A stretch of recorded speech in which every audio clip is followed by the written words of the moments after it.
আজকের গল্প সালমা চৌধুরী রচিত আমৃত্যু ভালোবাসি তোকে। আলী আহমেদ খানকে হাসপাতালে নেওয়া হয়েছে। ডাক্তার পরীক্ষা করে জানালেন সিরিয়াস কোনো সমস্যা নেই। অতিরিক্ত উৎকণ্ঠায় প্রেসার বেড়েছে। প্রেসার স্বাভাবিক করার জন্য একটা ইনজেকশন আর স্যালাইন করা হয়েছে। আবির আলী আহমেদ খানের বেডের পাশেই বসে আছে। ঘন্টা দুয়েক পর আবিরের আব্বু কিছুটা স্বাভাবিক হয়েছেন। ভোর 4টার দিকে ওনাকে বাসায় আনা হয়েছে। বাসার পরিস্থিতি বেশ শান্ত। আবির আগেই ফোন করে জানিয়েছিল তেমন কোনো সমস্যা নেই। হালিমা খান আকলিমা খান সোফায় বসে আছেন। মিম আদি ঘুমে, মালিহা খান ঘুমোচ্ছেন। মেঘ ওনার চুলে তেল দিয়ে ম্যাসাজ করে দিচ্ছে। রুমে ঢুকতে গিয়ে সে দৃশ্য দেখে আবিরের ঠোঁটের কোণে হাসি ফুটল। আলী আহমেদ খান বিছানায় শুয়ে নিরুদ্দম কণ্ঠে বললেন, আবির, তোমার সাথে আমার কথা আছে। আবির খুব ভালো করে বুঝতে পারছে তার আব্বু কোন বিষয়ে কথা বলতে চাইছেন, কিন্তু এই অবস্থায় কথা বলা একদম ঠিক হবে না।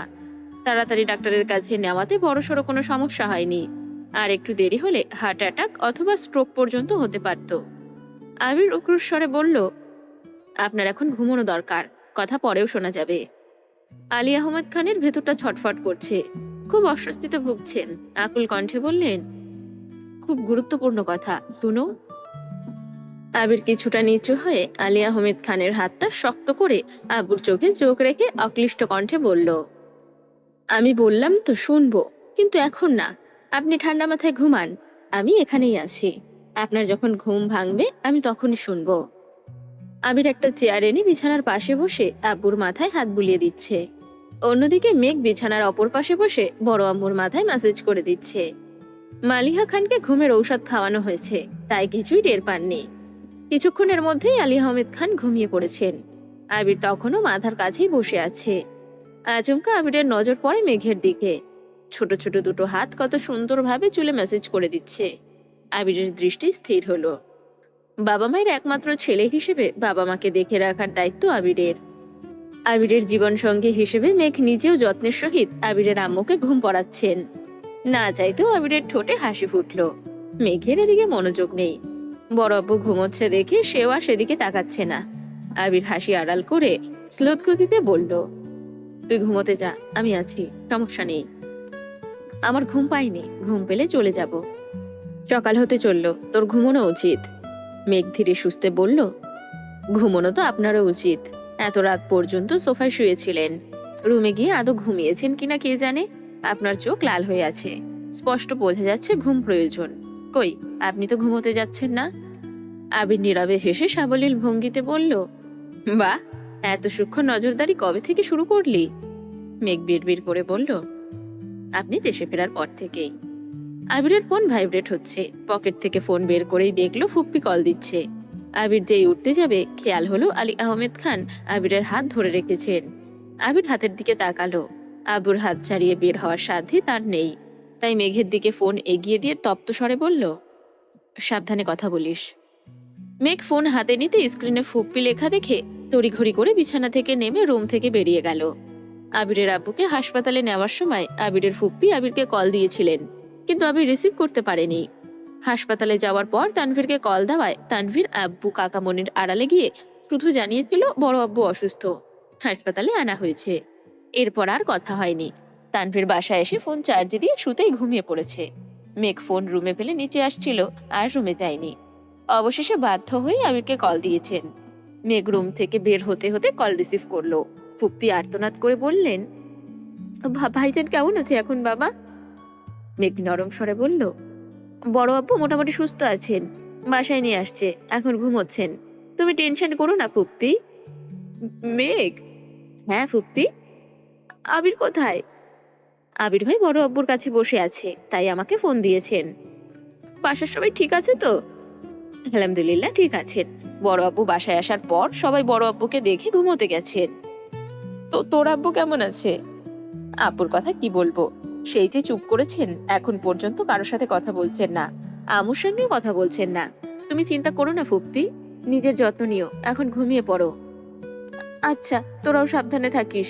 সম্ভব হলে আবিরের একটু যত্ন নিস, ছেলেটা মাত্রাতিরিক্ত দুশ্চিন্তা করে। আমার কথা শুনবে নাকি, এক ধমক দিয়ে 10 হাত দূরে ফেলে দিবে।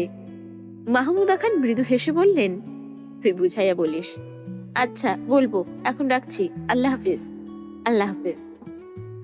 মেঘ কথা শেষ করে আবিরের কাছে ফোন নিয়ে গেল। আবির ফোন নিয়ে শীতল কণ্ঠে বলল, ঘুমোতে যা। মেঘ মাথা নিচু করে ধীর কণ্ঠে বলল, আমি এখানে থাকি। আবির কপাল কুঁচকে তাকালো। মেঘ চোখ তুলতেই দুজনের চোখাচোখি হলো। আবির গম্ভীর কণ্ঠে বলল, রাত জেগে শরীর খারাপ করার কোনো প্রয়োজন নেই, রুমে যা। মেঘ আবিরের পানে চেয়েই গাল ফুলিয়ে ওষ্ঠ উল্টালো। বড় আব্বু বড় আম্মুকে রেখে যেতে ইচ্ছে করছে না, চোখে ঘুমও নেই। তাছাড়া এখানে থাকলে আবির ভাইয়ের কাছাকাছি থাকতে পারত। অভিমান জমেছে মনের কোণে। আবির কণ্ঠ দ্বিগুণ ভারী করে বলল, কথা বললে একটু মানিস প্লিজ। মেঘার কিছু বলল না। আবির ভাইয়ের শান্ত অথচ শক্ত কণ্ঠের কথাতে আবেগ, অনুভূতি, তীব্র অধিকার বোধ লুকিয়ে আছে। তা বুঝতে পেরেই মেঘ চুপচাপ রুমে চলে গেছে। হাত মুখ ধুয়ে অজু করে নামাজ পড়ে একেবারে শুয়েছে, কিন্তু চোখে বিন্দুমাত্র ঘুম নেই। গতকালের ঘটনাগুলো বারবার মাথায় ঘুরছে। গোমরামুখ আবির ভাইয়ের পরিবর্তনটা আজ মেঘের মনে বারবার খোঁচা দিচ্ছে। আবির দেশে আসার পর মেঘের সঙ্গে তেমন কথাই বলতো না। বললেও চোখে মুখে সবসময় রাগ, ক্রোধ থাকতো। হুঠাৎ ধমক দিয়ে বসতো। অথচ ধীরে ধীরে আবির কেমন যেন পরিবর্তন হয়ে যাচ্ছে। এখন আর আগের মতো রাগ দেখায় না, মেঘের উপর শুধু শুধু চেঁচায় না। কিছু জিজ্ঞেস করলে শীতল কণ্ঠে উত্তর দেয়। আর যত্ন তো কয়েক গুণ বেড়েছে। আবিরকে নিয়ে ভাবতে ভাবতে মেঘ ঘুমিয়ে পড়েছে। প্রায় 8টা নাগাদ মালিহা খান সজাগ হয়েছেন। আবির তখনও চেয়ারে হেলান দিয়ে বসে আছে। মালিহা খান শোয়া থেকে তাড়াতাড়ি উঠে বসলেন। উদ্বিগ্ন কণ্ঠে আবিরকে প্রশ্ন করলেন, তোর আব্বুকে নিয়ে কখন বাসায় আসছিস? ডাকিসনি কেন আমায়? 4টার দিকে আসছি, তুমি ঘুমোচ্ছিলে তাই ডাকেনি। তোর আব্বু ঠিক আছে তো? আলহামদুলিল্লাহ, একদম সুস্থ আছে, শুধু প্রেশার একটু বাড়তি। আজে বাজে চিন্তা ভাবনা বাদ দিতে বলেছেন। মালিহা খান করুণ দৃষ্টিতে আবিরের মুখপানে তাকিয়ে আছে। তারপর মোলায়েম কণ্ঠে শুধালেন, তুই সারা রাত ঘুমোসনি? না। রুমে গিয়ে একটু ঘুমিয়ে নে, আমি আছি তোর আব্বুর কাছে। সমস্যা নেই, আব্বু উঠুক পরে যাব। মালিহা খান তেমন জোর করলেন না। বাবার অসুস্থতায় ছেলে পাশে থাক, এটা সব মায়েরাই চাইবে। মালিহা খান উঠে ফ্রেশ হয়ে রান্নাঘরের দিকে চলে গেলেন। ততক্ষণে সকালের নাস্তা প্রায় রেডি হয়ে গিয়েছে। বাড়িতে একজন হেল্পিং হ্যান্ড আছেন, যিনি প্রায় 15 বছর যাবত এই বাড়িতেই থাকেন। ওনার নাম খোদেজা। ওনার হাজবেন্ড এই বাড়ির দারোয়ান। বাড়ির দেখাশোনা ওনারা দুজন মিলেই করেন। ওনাদের দুজন মেয়ে, বড় মেয়ের বিয়ে হয়ে গেছে। ছোট মেয়েটা এবার ক্লাস 6-এ পড়ে। তাদের খাওয়া দাওয়া থেকে শুরু করে মেয়ের পড়াশোনার খরচ সহ সব দায়িত্বই আবিরের আব্বুর। আবিরদের মেন গেটের পাশেই ওনাদের থাকার জন্য 2টো রুম করে দিয়েছেন। উনি সব কাটা বাছা করে দেন, কিন্তু রান্না বেশিরভাগ সময় মালিহা খান নিজেই করেন। মালিহা খানের রান্না ছাড়া আবিরের আব্বু খেতে পারেন না। অসুস্থতার কারণে সব রান্না করতে না পারলেও আলী আহমেদ খানের জন্য অল্প স্বল্প রান্না মালিহা খানই করেন। এখন বেশিরভাগ রান্না হালিমা খান করেন। রান্না করাটা হালিমা খানের শখ। নতুন নতুন রেসিপি বানানো, বাড়ির সবাইকে তা খাওয়াতে ওনার বেশ ভালো লাগে। অন্যদিকে আকলিমা খান রান্না পারেন না বললেই চলে। মালিহা খান বা হালিমা খান রান্না করলে উনি শুধু দাঁড়িয়ে দাঁড়িয়ে দেখেন। মাঝে মাঝে লবণ চেক করেন। বড় দুই বউ অসুস্থ থাকলে বাধ্য হয়ে খদিজা আফার সহযোগিতায় রান্না করেন। তবে তা খাবার যোগ্য হবে কিনা সে বিষয়ে সবসময় চিন্তিত থাকেন। আবির আসার পর আরেকজন হেল্পিং হ্যান্ড এনেছে। উনি 2-3 ঘন্টার জন্য এসে ঝাড়া মোছা, কাপড় ধোয়া, সাথে অন্যান্য কিছু কাজ করে দিয়ে যান। আজ মালিহা খান, হালিমা খান দুজনেই উঠতে দেরি করেছেন, তাই আকলিমা খান আর খোদেজা মিলে নাস্তা রেডি করেছেন। মালিহা খান রান্নাঘরে এসে আবিরের জন্য হালকা নাস্তা নিয়ে রুমে চলে গেছেন। আম্মুর কর্মকাণ্ডে আবির বিরক্ত হয়ে বলল, তোমাকে নাস্তা আনতে কে বলেছে? ভালো না লাগলে শুয়ে ঘুমাও। তোর আব্বুর জন্য রান্না করতে হবে। এই অবস্থায় রান্না করতে যাবে? ওরা সব রেডি করে রেখেছে, শুধু রান্নাটা করব। আবির রাগান্বিত কণ্ঠে বলল, যা খুশি করো, তোমাদের কাউকে কথা মানাতে পারলাম না। আবির দীর্ঘশ্বাস ছাড়ল।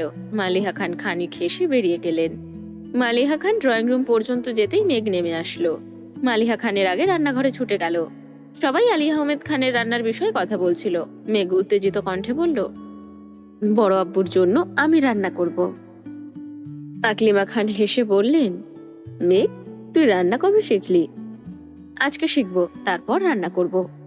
মালিহা খান তটস্থ হয়ে বললেন, না রে মা, তোর রান্না করতে হবে না। তোর বড় আব্বু এমনিতেই অসুস্থ, রান্না ভালো না হলে খেতে পারবে না। রান্না একেবারে ভালো না হলে প্রয়োজনে 5 বার করব, তবুও আমি রান্না করব।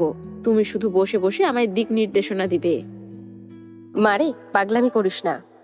মেঘ শক্ত কণ্ঠে বলা শুরু করলো, ডিসিশন ফাইনাল, রান্না আমিই করব। আমি এই বিষয়ে আর কোনো কথা শুনতে চাই না। তোমরা সবাই রান্নাঘর থেকে যাও, ডাইনিং থেকে নির্দেশনা দিলেই চলবে। বড় আব্বু, আব্বু, আবির ভাই যেভাবে নিজের মর্জি চালান, মেঘও আজ ঠিক সেভাবেই বলেছে। মালিহা খান সহ বাকিরাও আশ্চর্য নয়নে মেঘকে দেখছে।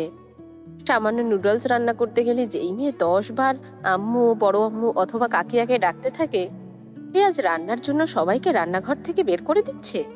ভাবা যায়? মালিহা খান ডাইনিং এ বসেই মেঘকে নির্দেশনা দিচ্ছে। মেঘ সেই অনুযায়ী রান্না করছে। একবারের জায়গায় 10 বার লবণ চেক করছে। তরকারি হয়েছে কিনা সেটাও বুঝতে পারছে না, আবার কাউকে কাছেও আসতে দিচ্ছে না। মালিহা খানের কথা মতো বড় আব্বুর জন্য 2টো তরকারি রান্না করেছে। রান্না শেষে ছুটে গেল বড় আব্বুর রুমে, বড় আব্বু উঠেছে কিনা দেখার জন্য। 3 দিনের অনিদ্রায় আবিরের চোখ ঘুমে টলছিল, তাই চেয়ারে হেলান দিয়েই ঘুমিয়ে পড়েছিল। মেঘের নুপুরের শব্দে সহসা ঘুম ভেঙে গেছে। ক্ষুদ্র পরিসরে তাকাতেই চোখে পড়ল মেঘের নাজেহাল অবস্থা। গ্যাসের তাপে ঘেমে একাকার অবস্থা হয়ে গিয়েছে। যেই মেয়ে আজ পর্যন্ত টানা 10 মিনিট চুলার পাশে দাঁড়িয়ে থাকেনি, সে আজ প্রায় 1 থেকে 1.5 ঘন্টা যাবৎ রান্না করেছে। চোখ মুখ লাল হয়ে আছে। আবির সূক্ষ্ম নেত্রে মেঘকে দেখে মৃদুগামী কণ্ঠে বলল, তোর এই অবস্থা কেন? মেঘ উত্তর না দিয়ে উল্টে প্রশ্ন করলো, বড় আব্বু এখনো ওঠেনি? না। আচ্ছা। মেঘ চলে যাচ্ছে। আবির পেছন থেকে গম্ভীর কণ্ঠে আবারও প্রশ্ন করলো, আমি কি জিজ্ঞেস করছি? এমনি, বলেই মেঘ চলে গেছে। আবিরের দুশ্চিন্তার কমতি নেই। আব্বু, আম্মু, মেঘ, ফুপ্পি প্রত্যেকের চিন্তা এক আবিরের মাথায়। সেই সঙ্গে নিজের ব্যবসা, আব্বুর ব্যবসা, তানভীরের চিন্তা তো আছেই। একা একজনের পক্ষে কত দিক সামলানো সম্ভব? 9টার দিকে আলী আহমেদ খানের ঘুম ভাঙে। সজাগ হয়ে আবিরের দিকে ঘুমো ঘুমো চোখে তাকাতেই আবির কোমল কণ্ঠে প্রশ্ন করলো, এখন কেমন লাগছে? কিছুটা স্বাভাবিক মনে হচ্ছে। তুমি ঘুমাওনি? আবির মলিন হাসলো।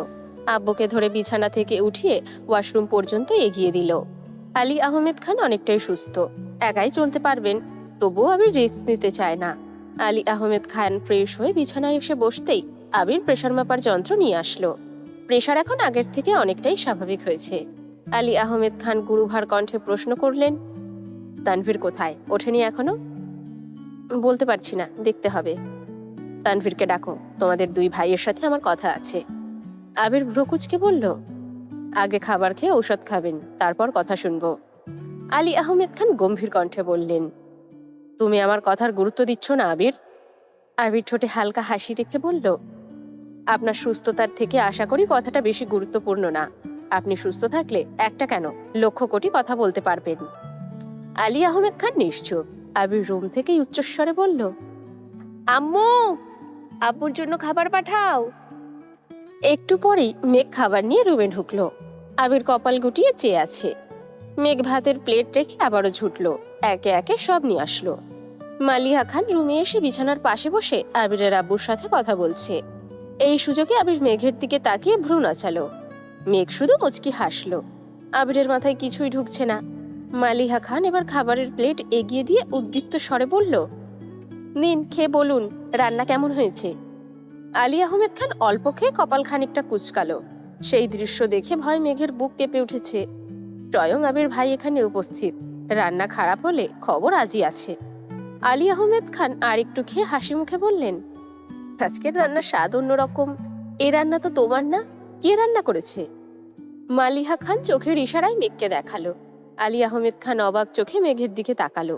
আলী আহমেদ খানের থেকেও কয়েক গুণ বেশি অবাক হয়েছে আবির। বিপুল চোখে তাকিয়ে আছে মেঘের দিকে। মেঘ লজ্জায় মাথা নিচু করে রেখেছে।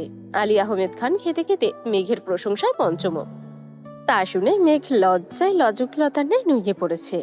আবিরের বৃহৎ আঁখি যুগল মেঘেতে স্থির হয়ে আছে। মেঘ রান্না করেছে, এটা আবিরের কাছে অবিশ্বাস্য ঘটনা। সহসা আবিরের মনে দুশ্চিন্তা হানা দিল। তীক্ষ্ণ দৃষ্টিতে মেঘকে আপাদমস্তক পরখ করতে লাগলো। রান্না করতে গিয়ে কোনো সমস্যা হয়েছে কিনা তাই দেখে নিল।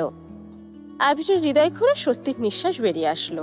মনের ভেতর অন্যরকম ভালো লাগা কাজ করছে। প্রতিনিয়ত মেঘের বিস্ময়কর কর্মকাণ্ডে আবির অভিভূত হয়ে যাচ্ছে। মেঘের দায়িত্ববোধ, চলাফেরাতে আমূল পরিবর্তন, আচরণ, কথাবার্তাতেও আকাশ পাতাল পার্থক্য। ছটফটে অল্প বয়স্ক মেয়েটা কদিনেই কেমন যেন দায়িত্বশীল মেয়ে হয়ে উঠেছে। কথায় পূর্ণ ম্যাচুরিটি, হুটহাট রেগে যায় না, রাগলেও তা নিয়ন্ত্রণ করতে শিখে যাচ্ছে। আবিরের আব্বু আম্মুর প্রতি যত্ন দেখে আবির নবরূপে অষ্টাদশীর প্রেমে পড়ছে। আবির ভাবতেও পারেনি তার ছোট্ট চড়ুই পাখি এত দ্রুত বদলে যাবে। প্রেমিকা সুলভ আচরণের মেয়েটা দিনকে দিন বউয়ের ন্যায় আচরণ করছে। অষ্টাদশীর উষ্ণ আত্মতায় আবিরের বক্ষ অনুষঙ্গে আন্দোলিত হয়। আলী আহমেদ খানের খাওয়া প্রায় শেষের দিকে। আবির গলা খাকারি দিয়ে মেঘকে উদ্দেশ্য করে বলল, তানভীর উঠেছে কিনা দেখে আয়, উঠলে বলিস রুমে আসতে। মেঘ আচ্ছা বলে চলে গিয়েছে। এর মধ্যে মোজাম্মেল খান রুমে আসছে। ভোরবেলা একবার দরজা পর্যন্ত এসেছিল। বড় ভাই ভাবির রুম, তাই ভেতরে আসেনি। দরজার বাহির থেকেই আবিরের সঙ্গে কথা বলে চলে গেছিল। মোজাম্মেল খান আসতেই আলী আহমেদ খান শান্ত স্বরে বললেন, আয় ভেতরে এসে বস। এরই মধ্যে তানভীর আসলো। খাবার শেষ হতে মেঘ প্লেট নিয়ে চলে গিয়েছে। আবির আব্বুকে ঔষধ এগিয়ে দিয়ে পুনরায় চেয়ারে বসেছে। তানভীর আবিরের পেছনে দাঁড়ানো। মালিহা খান আলী আহমেদ খানের পাশেই বসা। মোজাম্মেল খান বিছানা থেকে কিছুটা দূরে চেয়ার নিয়ে বসেছেন। মেঘ দরজায় এসে দাঁড়িয়েছে। পরিবেশ কেমন যেন স্তব্ধ। আলী আহমেদ খান হঠাৎই দীর্ঘ নিঃশ্বাস ছেড়ে তপ্তস্বরে জিজ্ঞেস করলেন, গতকাল রমনা পার্কে মহিলাকে দেখেছিলে তোমরা? আবির তানভীর দুজনে একসঙ্গে উপর নিচ মাথা নাড়ল। আবির মৃদু স্বরে বলল, জি। আলী আহমেদ খান ঢোক গিলে অনুষ্ণ স্বরে বললেন, উনি তোমাদের ফুপ্পি হয়, আমাদের একমাত্র বোন। আবির আর তানভীর দুজনেই নিরুদ্বেগ, কেউ কোনো কথা বলছে না। দরজার পাশে মেঘ নিশ্চুপ দাঁড়িয়ে আছে। আলী আহমেদ খান একে একে সম্পূর্ণ ঘটনা খুলে বললেন। তানভীর আবির আগে ফুপ্পির দিক থেকে ফুপ্পির সব ঘটনা শুনেছে, আর আজ আলী আহমেদ খানের মুখ থেকে সব শুনেছে। তারা আগে থেকেই ঘটনা জানে, এরকম কোনো রিয়াকশনই দেখায়নি। আবির কোনো প্রকার এক্সাইটমেন্টও প্রকাশ করেনি। আলী আহমেদ খান ও মোজাম্মেল খান বোনের প্রতি নিজের আবেগ অনুভূতি প্রকাশ করেছে। আলী আহমেদ খান সবশেষে একটা কথাই বলেছেন, এই খান বাড়ি আমার অক্লান্ত পরিশ্রমে গড়ে উঠেছে। সে শুধু আমার বোনকে নেয়নি, আমার পরিবারের সুখ শান্তি কেড়ে নিয়েছে। আমি তাকে কোনো দিনও ক্ষমা করব না।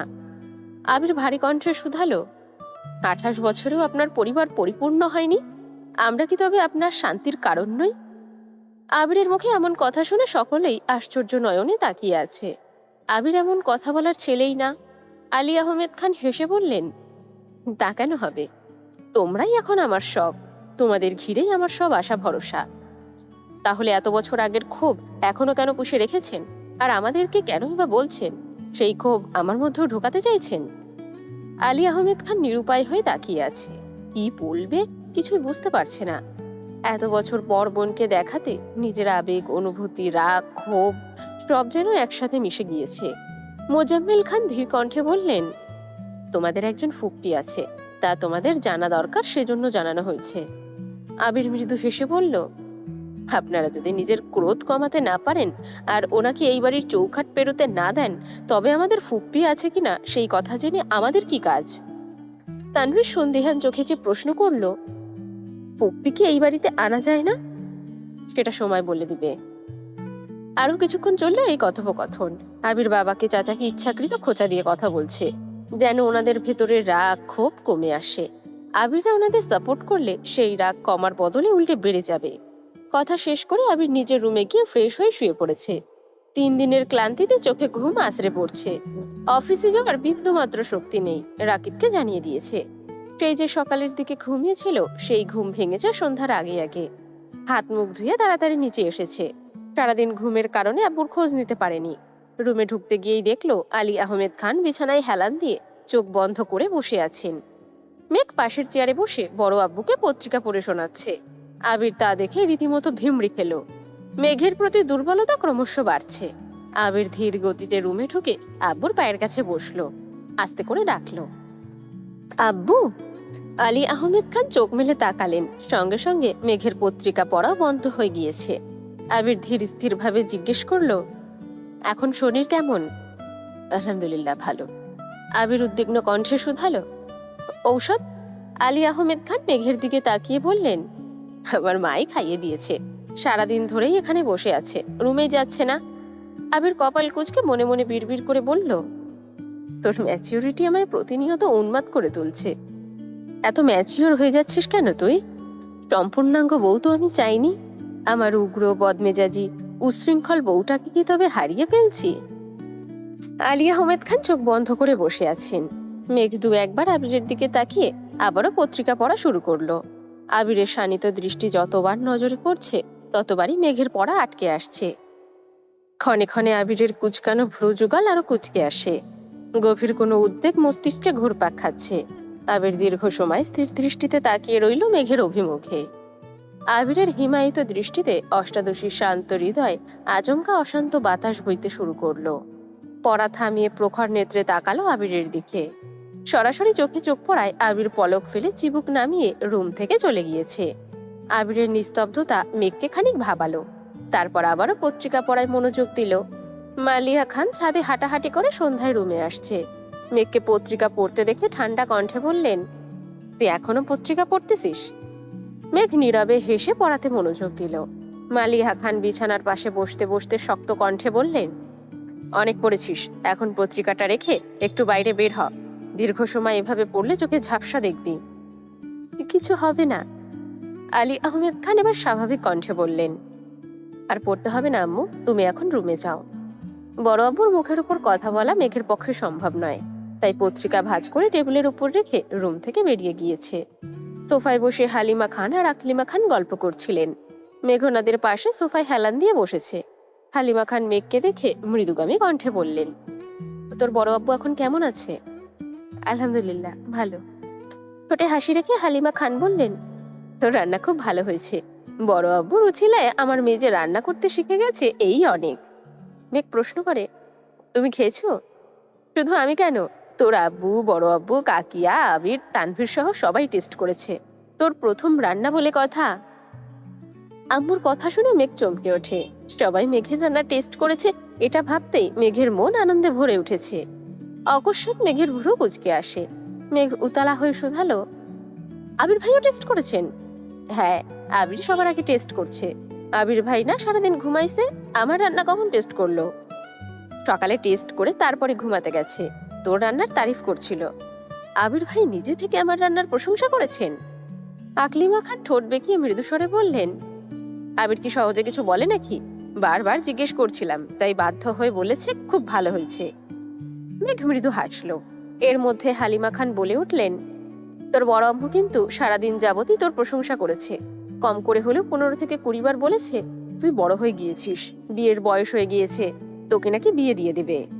মেঘ মনে মনে বিড়বিড় করে বলছে, বড় আম্মু আমাকে বড় ভাবলে কি হবে? ওনার ছেলের চোখে তো আমি পিপিলিকার মতো, ওনার নজরে আমি পড়িই না। আকলিমা খান উপরের ব্যালকানির দিকে তাকিয়ে হঠাৎ উদ্বিগ্ন কণ্ঠে বললেন, আবির উঠেছে দেখলাম, কফি খাবে কি না, করে দিব? হালিমা খান কিছু বলার আগে মেঘ বসা থেকে উঠতে উঠতে বলল, আমি কফি নিয়ে যাচ্ছি, তোমরা গল্প করো। আকলিমা খান আর হালিমা খান দুজনেই আশ্চর্যান্বিত নয়নে তাকিয়ে আছে। মেঘ সেসবে পাত্তা না দিয়ে রান্নাঘরে গেল কফি করার জন্য। দুই যা নিষ্পলক তাকিয়ে আছে মেঘের দিকে। মেঘ খুব সাবধানতার সহিত আবিরের জন্য কফি বানিয়ে নিজেই নিয়ে যাচ্ছে। কফি হাতে আবিরের রুমে ঢুকলো। আবির কোথাও নেই। টেবিলের উপর কফির কাপ রেখে সম্পূর্ণ রুমে চোখ বুলালো। আবির কোথাও নেই। হঠাৎ বারান্দার কথা মনে হতেই এগিয়ে গেল সেদিকে। আবির চেয়ারে বসে রেলিংয়ে পা ঠেকিয়ে হেঁট দিয়ে চোখ বন্ধ করে বসে আছে। মেঘ অনুচ্চ স্বরে বলল, আপনার জন্য কফি এনেছি। মেঘের কণ্ঠস্বর স্নায়ুতন্ত্রে প্রবেশ মাত্রই আবির চোখ মেলল। অপাঙ্গে তাকালো মেঘের দিকে। মেঘ পুনরায় অচঞ্চল স্বরে প্রশ্ন করল, কফিটা এখানে নিয়ে আসবো? আবির ভ্রু কুঁচকে সূক্ষ্ম নেত্রে তাকিয়ে বিরক্তি ভরা কণ্ঠে বলল, কি হয়েছে তোর? মেঘ এদিক সেদিক তাকিয়ে প্রমিত স্বরে জানালো, আমার আবার কি হবে? কিছু না হলে এত ম্যাচিওর ব্যবহার কেন করতেছিস? কাকে কি বোঝাতে চাইছিস? মেঘ কপালে ভাঁজ ফেলে মন খারাপ করে বলল, আমি কাউকে কিছু বোঝাতে চাই না। কাকিয়া আম্মু আপনার কফির কথা বলছিল, তাই আমি নিয়ে আসছি। আমার কাজ আছে, আসছি। মেঘ মাথা নিচু করে যেতে নিলে আবির চেয়ার থেকে উঠে এক পা এগিয়ে মেঘের ডান হাতের কবজি শক্ত করে ধরে। অকস্মাৎ কাণ্ডে মেঘ ভরকে গিয়েছে। ঘাড় ঘুরিয়ে আবিরের দিকে তাকাতেই চোখে পড়ে একজোড়া রক্তাভ আঁখি। সহসা মেঘ ঢোক গিলল। আবির ভাইয়ের রাগের কারণ মেঘের অজানা। কি ভুল করেছে তাও বুঝতে পারছে না। চিবুক নামিয়ে ধীর কণ্ঠে বলল, প্লিজ হাত ছাড়ুন, হাতে ব্যথা লাগছে। হাত ছাড়ার বদলে আবির আরো শক্ত করে ধরে নিরেট কণ্ঠে বলল, কি কাজ আছে তোর? আবিরের রাগী স্বর বুঝতে পেরে মেঘ ধীর স্থির গতিতে বলল, বড় আব্বুর কাছে যাব। কোনো প্রয়োজন নেই। মানে? আব্বু যথেষ্ট সুস্থ আছেন, তোকে আব্বুর দেখাশোনা করতে হবে না। কেন? আবির রাগান্বিত কণ্ঠে বলল, কারণ আমি চাই না তুই আমার আব্বু আম্মুর এত যত্ন নিস। আমি আমার বাবা মাকে দেখে রাখতে পারবো, আর আমার প্রতিও তোর কোনো প্রকার আহ্লাদি ভাব দেখাতে হবে না। কফি আমি করে খেতে পারবো, কাউকে কফি করে দেওয়ার কোনো প্রয়োজন নেই। মেঘ এবার চোখ তুলে আবিরের দিকে তাকায়। হাতের ব্যথার চেয়েও কয়েক গুণ বেশি ব্যথা বুকে করছে। আবিরের নিষ্ঠুরতা দেখে মেঘের মনের কোণে মেঘ জমে গেছে। মেঘ করুণ স্বরে বলল, আপনার আব্বু আম্মু বলে কি আমি যত্ন নিতে পারবো না? ওনারা তো আমার বড় আব্বু বড় আম্মু, আমার কি ওনাদের যত্ন নেওয়ার অধিকার নেই? আবিরের রাগ দ্বিগুণ বেড়ে গেছে। রাগে কটমট করতে করতে বলল, না, নেই, কোনো অধিকার নেই। মেঘের কণ্ঠস্বর ভারী হয়ে আসে। অকস্মাৎ দুর্বহ কণ্ঠে বলে ওঠে, আপনি বললেই হলো, আমি যত্ন নিবই, ছাড়ুন। হাত না ছাড়া সত্ত্বেও মেঘ চলে যাওয়ার জন্য পা বাড়ায়। আবির সহসা মেঘের হাতের কবজিতে টান দিতেই মেঘ আবিরের বুকের কাছে চলে আসে। আবির সঙ্গে সঙ্গে ঘুরিয়ে মেঘকে বারান্দার দেওয়ালের সঙ্গে চেপে ধরে। মেঘ স্থির হতে পারছে না, মাথা ঘুরছে। আবির আরেক হাতে মেঘের নামানো চিবুক উপরে উঠায়। আবির তখনও অগ্নি দৃষ্টিতেই তাকিয়ে আছে। কণ্ঠ 3 গুণ ভারী করে আবির বলল, আমার কথা না মানলে এর ফল খুব ভয়ানক হবে। তুই যদি ভেবে থাকিস তুই সব বিষয় ছাড় পেয়ে যাবি, তাহলে তুই ভুল ভাবছিস। মেঘ শীতল চোখে তাকিয়ে বিড়বিড় করে বলল, আপনি এত নিষ্ঠুর কেন? নিষ্ঠুর পৃথিবীতে প্রত্যেকটা মানুষকেই প্রয়োজনে নিষ্ঠুর হতে হয়।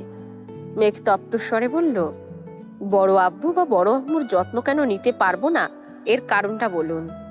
আবির গম্ভীর কণ্ঠে জানালো, আমার আব্বু আম্মুর ব্যাপারে আমি কি সিদ্ধান্ত নিব তার কারণ তোকে বলতে হবে? আমার বাবা মাকে আমি যেভাবে খুশি দেখে রাখবো। একা না পারলে কয়েকজন নার্স নিয়োগ করব। তবুও তোকে যেন ওনাদের আশেপাশে সর্বক্ষণ ঘুরঘুর করতে না দেখি। মেঘ হাঁকপাস না ভেবেই বলে উঠল, আমি কি আপনাদের খুব বিরক্ত করি? হ্যাঁ, অনেক বিরক্ত করিস। এই যে এখন করছিস। মেঘের চোখ টলমল করছে, হৃদয় খুঁড়ে দীর্ঘশ্বাস বেরিয়ে আসে। মেঘ কাঁদো কাঁদো কণ্ঠে বলল, ঠিক আছে, আজকের পর আমি আপনাদের কারো জীবনে বিরক্তির কারণ হব না। আবির ঠাস করে মেঘের হাত ছেড়ে গজগজ করতে করতে বলল, বেশি বুঝলে এমনই হবে। মেঘ ছলো ছলো নয়নে কিছুক্ষণ নিজের হাতের দিকে তাকিয়ে থেকে মাথা নিচু করে চলে গেছে। আবির ধপ করে চেয়ারে বসে পড়েছে। চোখ বন্ধ করে 2 হাতে মাথা চেপে ধরেছে। মেঘের সঙ্গে রাগ দেখাতে বড্ড কষ্ট হয়, কিন্তু মেঘের এই ম্যাচিওর আচরণে আবির আতঙ্কে আছে। অষ্টাদশীর পরিপক্কতা দেখে বাড়ির মানুষ কোনোভাবে যদি মেঘের জন্য সম্বন্ধ দেখা শুরু করে, তখন আবির কি করবে? কিভাবে আটকাবে আব্বু চাচুকে? মেঘ অবুঝের মতো বড় আব্বুর যত্ন করছে, কিন্তু তারা তো এটাকে সেভাবে নেবে না। হুট করে এমন কোনো ঘটনা ঘটলে আবির সম্পূর্ণ রূপে চূর্ণ হয়ে যাবে। আব্বু চাচুর সামনে দাঁড়ানোর মতো মিনিমাম যোগ্যতাও তার হয়নি। এজন্য আবির সর্বক্ষণ চায় মেঘ সবার চোখে পিচ্ছি থাকুক, মেঘের বাচ্চামিতে মেতে থাকুক এই বাড়ি। গুণাক্ষরেও কারো চোখে যেন মেঘের ম্যাচুরিটি না পড়ে। আবির তার সুপ্ত অনুভূতি চেপে মেঘকে যা তা বলেছে। মেঘ কষ্ট পাবে, এটা খুব স্বাভাবিক, কিন্তু মেঘের জন্য অন্য ছেলে দেখা হলে আবির মেঘ দুজনেই কষ্ট পাবে। তখন সেই কষ্টের মাত্রা বর্তমান থেকেও কয়েক গুণ বেশি হবে। আবির ব্যালকানিতে প্রায় 1.5 থেকে 2 ঘন্টা বসে রইল। মেঘের আনা কফি টেবিলেই ঠান্ডা হয়েছে। ঘন্টা 2 পর তানভীর এসে কিছুক্ষণ কথা বলে আবার বেরিয়ে গেছে। আবিরের আচরণে মেঘ অনেক বেশি কষ্ট পেয়েছে, যার বহিঃপ্রকাশ ঘটছে মেঘের রুমে। রাগে ঘরের প্রতিটা জিনিস এলোমেলো করে বিছানায় উপর হয়ে শুয়ে পড়েছে। বারবার কানে বাজছে, আমার কথা না মানলে এর ফল খুব ভয়ানক হবে। বড় আব্বুর ওপর কোনো অধিকার নেই। মেঘ যখনই ভাবে আবিরের কাছাকাছি আসবে, আবিরকে নিজের মনের কথা বলবে, আবিরের অনুভূতি বুঝবে, তখনই আবির মেঘকে দূর দূর করে তাড়িয়ে দেয়। দীর্ঘ চেষ্টায় দূরত্ব খানিকটা হ্রাস হয় কিনা, আবির আবারও দূরত্ব বাড়িয়ে নিজের হাতেই সেখানে দেওয়াল তুলে দেয়। অষ্টাদশীর অবুঝ মনে আবিরের কর্মকাণ্ড ক্রমে ক্রমে দাগ কেটে যাচ্ছে। ভালোবাসার অনুভূতিগুলো কেমন জানি ছন্নছাড়া হয়ে যাচ্ছে। বেশ কিছুক্ষণ পর মেঘের ফোনে কল বাজতেছে। কয়েকবার রিং হওয়ার পর মেঘ হাত বাড়িয়ে ফোনটা কাছে এনে দেখে বন্যা কল দিয়েছে। 2 দিন যাবৎ বন্যা কল দিয়েই যাচ্ছে, কিন্তু মেঘ রিসিভ করছে না। ইচ্ছে না থাকা সত্ত্বেও মেঘ কল রিসিভ করলো। কল রিসিভ হওয়া মাত্রই উপাস থেকে বন্যা বলে উঠল, কে রে, কি হয়েছে তোর? কোন দুনিয়ায় হারাইছিলি? মেঘ শ্বাস ছেড়ে গম্ভীর কণ্ঠে উত্তর দিল, হারাতে পারলে বোধহয় ভালো হতো। কেন, কি হয়েছে? কিছু না, বাদ দে। ইচ্ছে করেই বন্যাকে কিছু বলেনি। 2 দিন পর পর আবির ভাইয়ের আচরণে মেঘ নিজেই কনফিউশনে পড়ে যায়। সেখানে বন্যা তো আবির ভাইকে সামনাসামনি দেখেইনি, আচরণ কিভাবে বুঝবে? বন্যা চিন্তিত কণ্ঠে প্রশ্ন করল, তোদের বাসায় কি সমস্যা রে? তোকে কে বলছে? তানভীর ভাই। মেঘ একে একে সব ঘটনা বিস্তারিত বলেছে। খুব প্রয়োজনীয় কথা ব্যতীত মেঘ পারিবারিক ঝামেলা বন্যাকে খুব একটা শেয়ার করে না। তবে মানসিক পীড়ন সহ্য করতে না পেরে এখন কম বেশি শেয়ার করে। মনের ভেতর কত কথা জমিয়ে রাখা সম্ভব? বন্যা মনোযোগের সহিত সব ঘটনা শুনেছে। এখানে বন্যার বলার মতো কিছু নেই, এমনকি মেঘকে সান্ত্বনা দেওয়ারও কোনো ভাষা নেই। ঘণ্টাখানেক 2 বান্ধবীর কথোপকথন চলেছে। তারপর মেঘ ফোন রেখে ঘুমিয়ে পড়েছে। 2-3 দিন কেটে গেছে। মেঘ আর আগের মতো বড় আব্বু আম্মুর কাছে যায় না, ওনাদের সঙ্গে কথাও বলে না, ভুলেও আবিরের মুখোমুখি হয় না। ক্লাসের সময় ক্লাসে যায়, চুপচাপ ক্লাস করে বাসায় চলে আসে। বাকি সময় দরজা বন্ধ করে রুমে শুয়ে থাকে, না হয় বই নিয়ে ব্যালকনিতে বসে থাকে। গুনে গুনে দিন কাটাচ্ছে। এই বাসায় থাকতে এখন মেঘের দম বন্ধ হয়ে আসছে।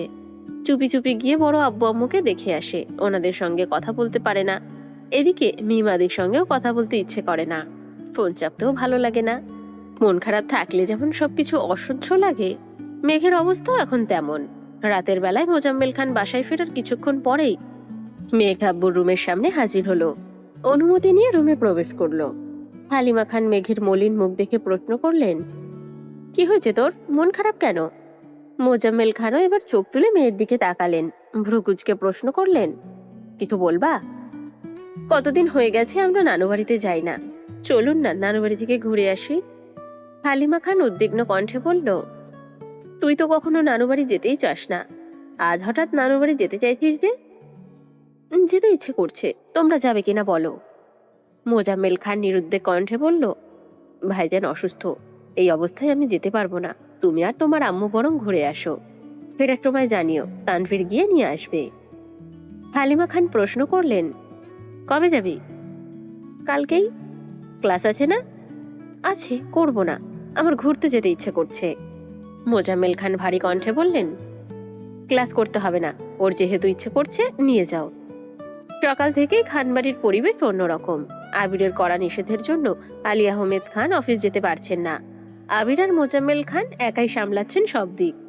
ইকবাল খান গতকাল ভোরবেলা সিলেটে চলে গিয়েছেন। খাবার টেবিলে বসে আবির মোজাম্মেল খান আলী আহমেদ খানের সঙ্গে কোনো এক বিষয় আলোচনা করায় ব্যস্ত। মিম আদি নিজেদের মতো খাবার খাচ্ছে। তানভীর তাড়াহুড়ো করে খেয়ে বেরিয়ে গিয়েছে। খাবার টেবিলে মেঘ নেই দেখে মোজাম্মেল খান শুধালেন, মেঘ খাবে না? মিম আস্তে করে বলল, আপু শাওয়ার নিচ্ছে, পরে খাবে বলল। আচ্ছা। আবিরও তেমন মনোযোগ দেয়নি। মেঘকে বকা দিলে সে 2-4 দিন রাগ অভিমানে ভোঁতা মেরে থাকে, এইটা আবির খুব ভালো মতোই জানে। কিন্তু এখন মেঘের রাগকে প্রাধান্য দিতে গেলে ভবিষ্যতে বড়সড় বিপদের সম্মুখীন হতে হবে ভেবেই আবির মুখ বুজে সব সহ্য করছে। আবির আর মোজাম্মেল খান অফিসে চলে গিয়েছেন। তার কিছুক্ষণ পরেই মেঘা একেবারে রেডি হয়ে নিচে নেমেছে। ভেজা চুল মাঝখানে সিথি করে দুপাশে দুটো ছোট ক্লিপ দিয়ে পেছনের চুল ছেড়ে রেখেছে।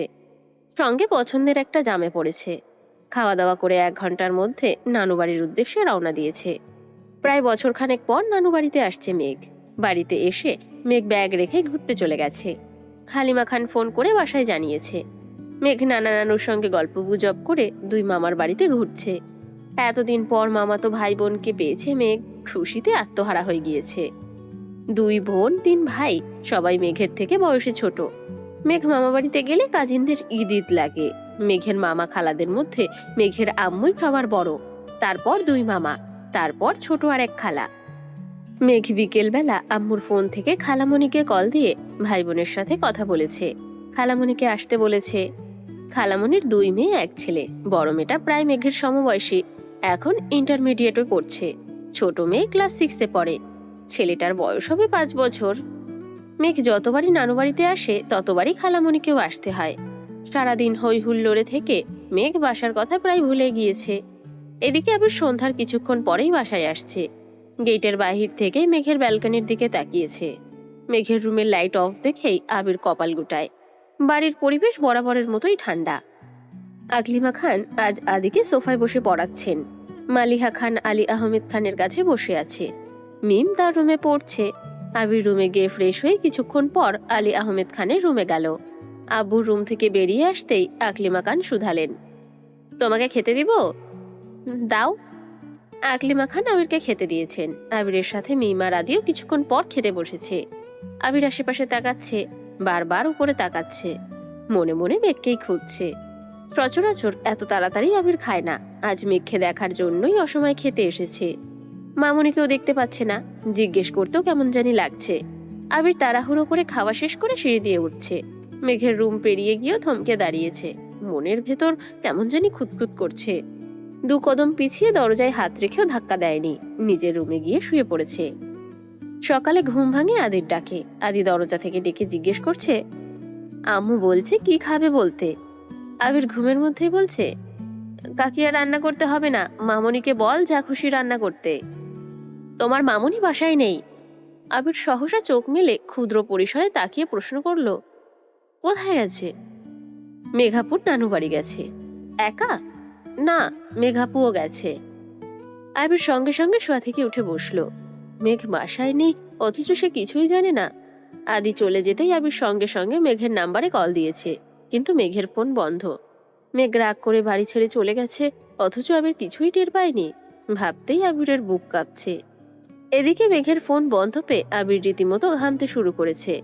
বাধ্য হয়ে মামনিকে কল দিয়ে কথা বলেছে, মেঘের কথাও জিজ্ঞেস করেছে। মেঘ ভোরবেলা উঠেই কোথায় ফুল আনতে চলে গিয়েছে। আবির মামনির সাথে কথা শেষ করে সহসা তানভীরের রুমে গিয়েছে। তানভীর তখনও ঘুমে বিভোর হয়ে আছে। গতকাল রাতে প্রায় 1টার দিকে বাসায় এসেছে। সকালেও তাড়াতাড়ি করে চলে গেছিল। মা বোনের খবরই নেওয়া হয়নি। হালিমা খান যাওয়ার আগে তানভীরকে কল দিয়েছিল, কিন্তু তানভীর ব্যস্ততার কারণে কথা বলতে পারেনি। কল রিসিভ করে শুধু বলেছিল, পরে ফোন দিচ্ছি। পরে আর সময় হয়ে ওঠেনি। বাসায় ফিরতে দেরি হয়ে গেছে বলে এত রাতে আম্মুকে ডাকেনি। তানভীর ঘুমাচ্ছে দেখে আবিরও ডাকলো না। আবির দুপুরের দিকে আবারও মেঘের নাম্বারে কল দিয়েছে, কিন্তু মেঘের নাম্বার তখনও বন্ধ। বিকেলে বাসায় ফিরে কি যেন ভেবে মেঘের রুমের দরজা ধাক্কা দিয়েছে। বিকেলের অল্প রোদে রুমের দেওয়ালগুলো আলোকিত হয়ে আছে। আবিরের চোখ পড়ে বিছানার দিকে। বিছানার উপর আবিরের দেওয়া সব গিফট সুন্দর করে গুছিয়ে রেখেছে। আবির ভ্রু কুঁচকে সূক্ষ্ম নেত্রে তাকায়। হঠাৎ আবিরের চোখ পড়ে টেবিলের উপর রাখা ফোনের দিকে। আবির এগিয়ে গিয়ে ফোন হাতে নিয়ে দেখলো মেঘ ফোন বন্ধ করে টেবিলের উপর রেখে চলে গেছে। অভিমানী মেঘ আবিরের রাগ সহ্য করতে না পেরে আবিরের স্মৃতি রেখে দূরে চলে গেছে। এদিকে মেঘের ফোন বন্ধ পেয়ে তামিম, মেহনাজ, মিষ্টি সবাই বন্যাকে কল দিচ্ছে। মেঘ যে নানার বাড়ি যাবে এটাও বন্যাকে বলেনি। 2 দিন হয়ে যাচ্ছে মেঘের ফোন বন্ধ পেয়ে বন্যা তানভীরকে কল দিল। তানভীর তখন বাইকে। বন্যার দ্বিতীয় কল টের পেয়ে বাইক সাইড করে কল রিসিভ করলো। বন্যা সালাম দিয়ে প্রশ্ন করলো, মেঘ কোথায় আছে? বনু নানু বাড়ি গেছে। কবে গেছে? 2 দিন হলো।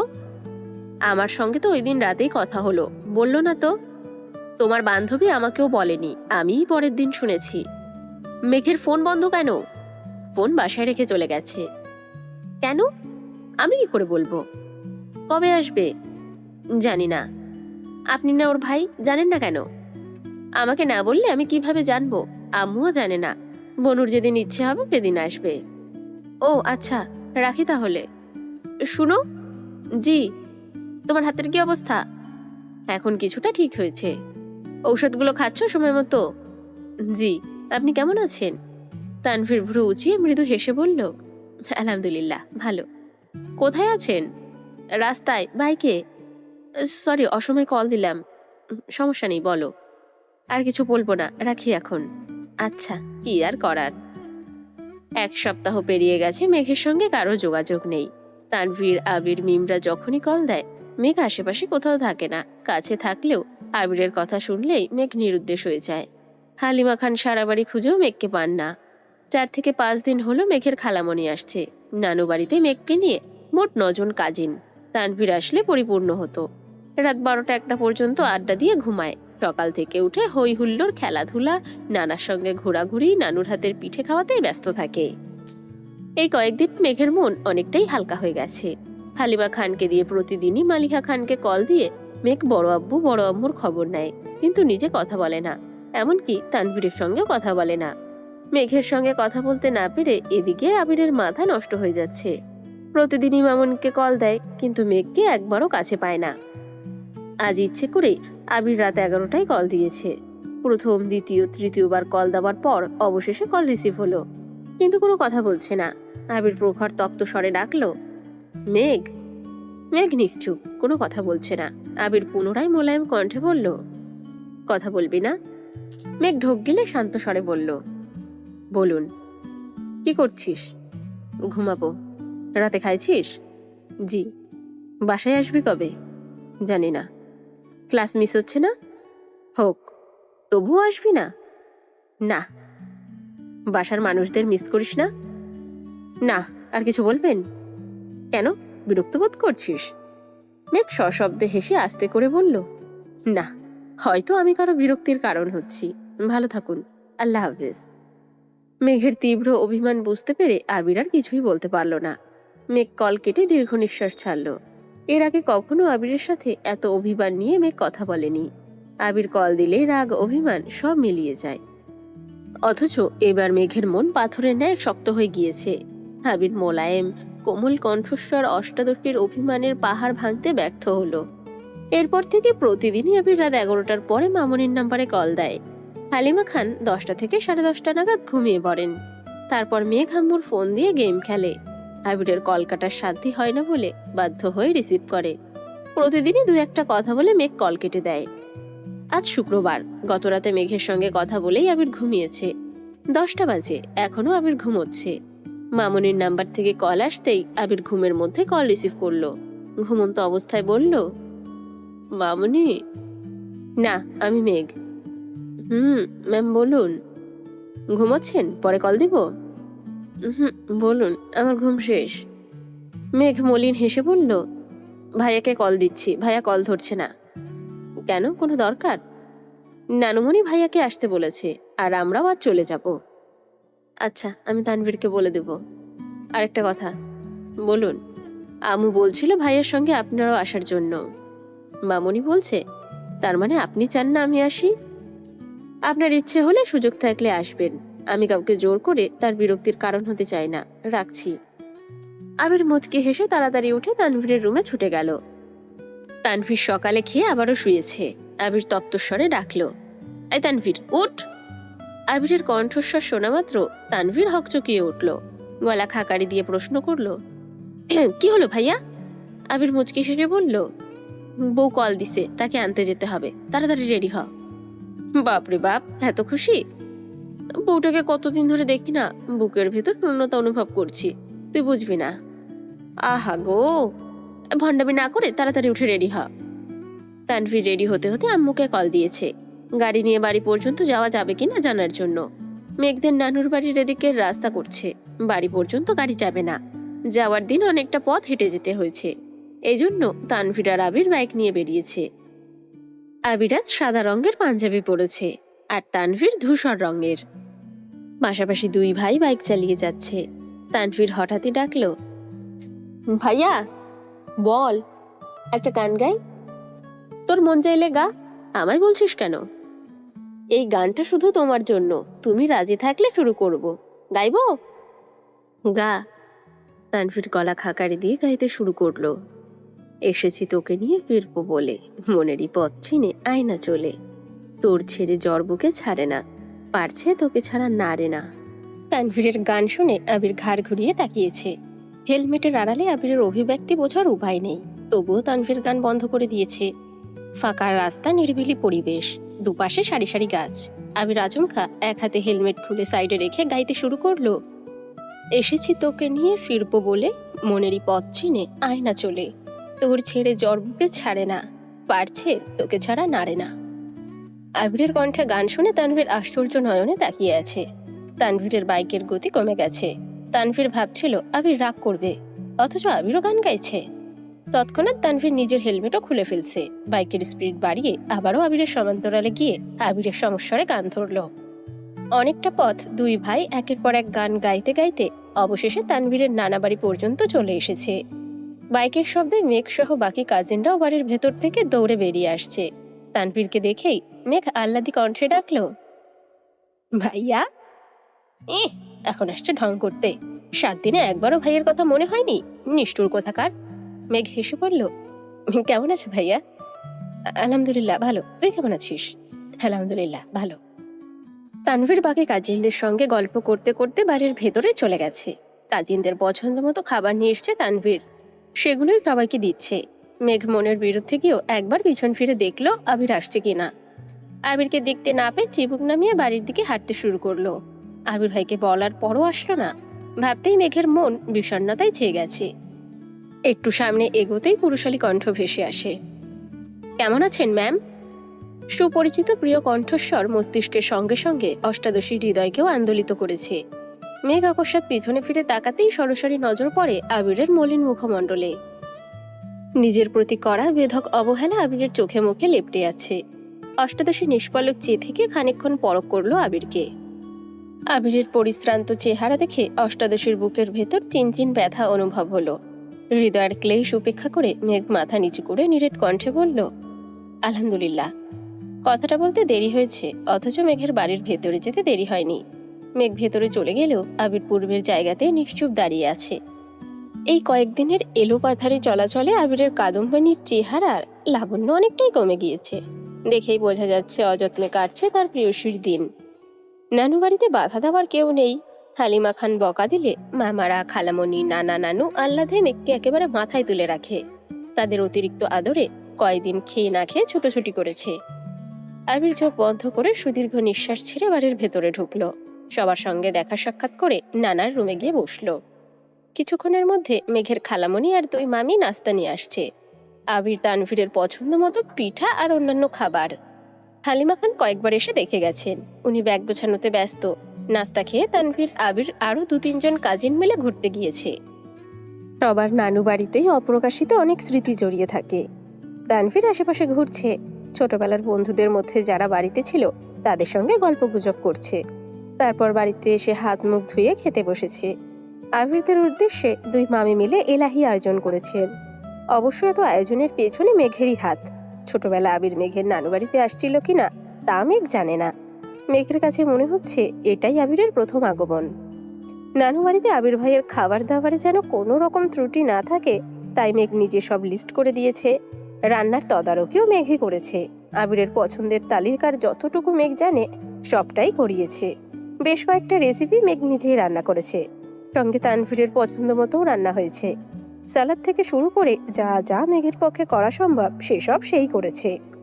ওরা হাসতেই দেখা করে মেঘ লুকিয়ে পড়েছে। একবারের জন্য ওদের সামনে আসছে না। তানভীর আবিরের সঙ্গে অন্যান্য কাজিনরা খেতে বসেছে। তানভীর আচমকা আবিরের দিকে তাকিয়ে ডাকলো, ভাইয়া। কি? আবেগে বেশি খেয়ে ফেললে না তো আবার? আবির আর চোখে তানভীরের দিকে তাকালো। তানভীরের মুখে রহস্যময় হাসি। আবির ভ্রু গুটাতেই তানভীর বিড়বিড় করে বলল, আমি খবর পেয়েছি তোমার জন্য আজকে স্পেশালি আমার বোন নিজে হাতে রান্না করেছে। আবির ভ্রু উঁচিয়ে ওষ্ঠ বেঁকিয়ে তানভীরের দিকে তাকিয়ে আছে। তানভীর মুচকি হেসে বলল, এভাবে আমায় না দেখে আমার বোনুটাকে দেখলেও তো পারো। আবির গলা খাকারে দিয়ে বিড়বিড় করে বলল, সময় হোক তখন দেখবি, তোর বোন ব্যতীত কোনো দিকেই তাকাবো না। আবির নিঃশব্দে হাসলো, সাথে তানভীরও। খাওয়া দাওয়া শেষ করে সবার সঙ্গে আরো কিছুক্ষণ গল্প করে বাসার উদ্দেশ্যে বের হলো। মেঘ আর হালিমা খানও সবার থেকে বিদায় নিয়ে বেরিয়েছে। মেঘের কাজিনরাও মেঘদের সঙ্গে কিছুটা এগিয়ে আসছে। মেঘ তানভীরকে উদ্দেশ্য করে গম্ভীর কণ্ঠে বলল, ভাইয়া, আমি তোমার সাথে যাব। তানভীর সহসা জানালো, আমি তোকে নিতে পারবো না। কেন? তানভীর স্বাভাবিক কণ্ঠে বলল, আব্বু কি বলেছিল মনে নেই, আমি যেন তোকে নিয়ে বাইক না চালাই। মেঘ ঠোঁট ফুলিয়ে বলল, কেন, আমায় নিয়ে চালালে কি হবে? তানভীর আকাশের পানে তাকিয়ে বলল, আব্বুর আমাদেরকে নিয়ে টেনশন হয়। তুই আমি একসঙ্গে গেলে বাই চান্স অ্যাক্সিডেন্ট হলে আর আমাদের কিছু হয়ে গেলে কি হবে, সেই ভেবেই আব্বু ভয় পায়। তুই ভাইয়ার সঙ্গে যা, আমি আম্মুকে নিয়ে যাচ্ছি।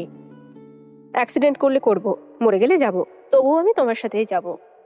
তানভীর শক্ত কণ্ঠে বলল, বনু, বাজে কথা একদম বলবি না। আমার কিছু হলেও সমস্যা নেই, কিন্তু আমার কারণে তোর কিছু হলে আমাকে আব্বু মার্ডার করে ফেলবে। মেঘ ভ্রু কুঁচকে বলল, ওনার সাথে গেলে যে আমার কিছু হবে না তার কি গ্যারান্টি আছে? গ্যারান্টি আমি তোকে দিচ্ছি, কিচ্ছু হবে না তোর। মেঘরাকে ফুঁসতে ফুঁসতে বলল, তবুও তুমি আমায় নিয়ে যাবে না? আব্বুর কথা অমান্য করলে আমার বাড়িতে জায়গা দিবে না বোন। তুই কি চাস তোর এই হতভাগা ভাইটা অকালে বাড়ি থেকে বেরিয়ে যাক? মেঘ রাগে কটমট করতে করতে বলল, হয়েছে, আর ইমোশনাল ব্ল্যাকমেল করতে হবে না। নিয়ে যাও আম্মুকে, আমিও বাসায় গিয়ে আব্বুকে বিচার দিব। তানভীর হেসে আম্মুকে গাড়িতে বসতে বলল। হালিমা খান উঠতেই তানভীর বাইক স্টার্ট দিল। এদিকে আবির এতক্ষণ যাবৎ কোনো কথাই বলেনি। ওরা কিছু দূর যেতেই আবির বাইক স্টার্ট দিতে দিতে বলল, কেউ কি আমার সাথে বাইকে যেতে বিরক্ত বোধ করছে? মেঘ ফোঁস করে শ্বাস ছেড়ে নিজের ব্যাগটা মাঝখানে রেখে 1 সেকেন্ডের মধ্যে বাইকে উঠে বসেছে। আবির লুকিং গ্লাসে তাকিয়ে প্রেয়সীর রাগান্বিত মুখবিবর দেখে মৃদু হেসে বাইক স্টার্ট দিল। মেঘের রাগ অত সহজে কমবে না, এটা আবির বেশ বুঝতে পারছে। মেঘের ছোট থেকেই এই স্বভাব, নিজের পছন্দের কোনো জিনিস কাউকে দিতে চায় না, এমনকি মিমকেও না। আর যদি কারোর উপর রাগ ওঠে তাহলে এত সহজে রাগ কমে না। কথা বললেও রাগে কটকট করতে করতেই বলে। বড় হয়েছে ঠিকই, তবে এখনো আগের স্বভাবই আছে। তানভীর ওর আম্মুকে নিয়ে অনেকটা সামনে চলে গিয়েছে, ওদের আর দেখা যাচ্ছে না। আবির একটা চায়ের স্টল দেখে বাইক থামিয়ে 2 কাপ চা নিয়ে আসলো। মেঘ প্রথমে নিতে না চাইলেও আবিরের জোড়াজড়িতে নিয়েছে। আবির রাস্তার পাশে একটা গাছের সাথে হেলান দিয়ে চা খাচ্ছে আর অভিভূতের ন্যায় মেঘকে দেখছে। রাগের কারণে মেঘের মুখ ফুলে আছে, থুতনিতে কেমন যেন ভাঁজ হয়ে গেছে।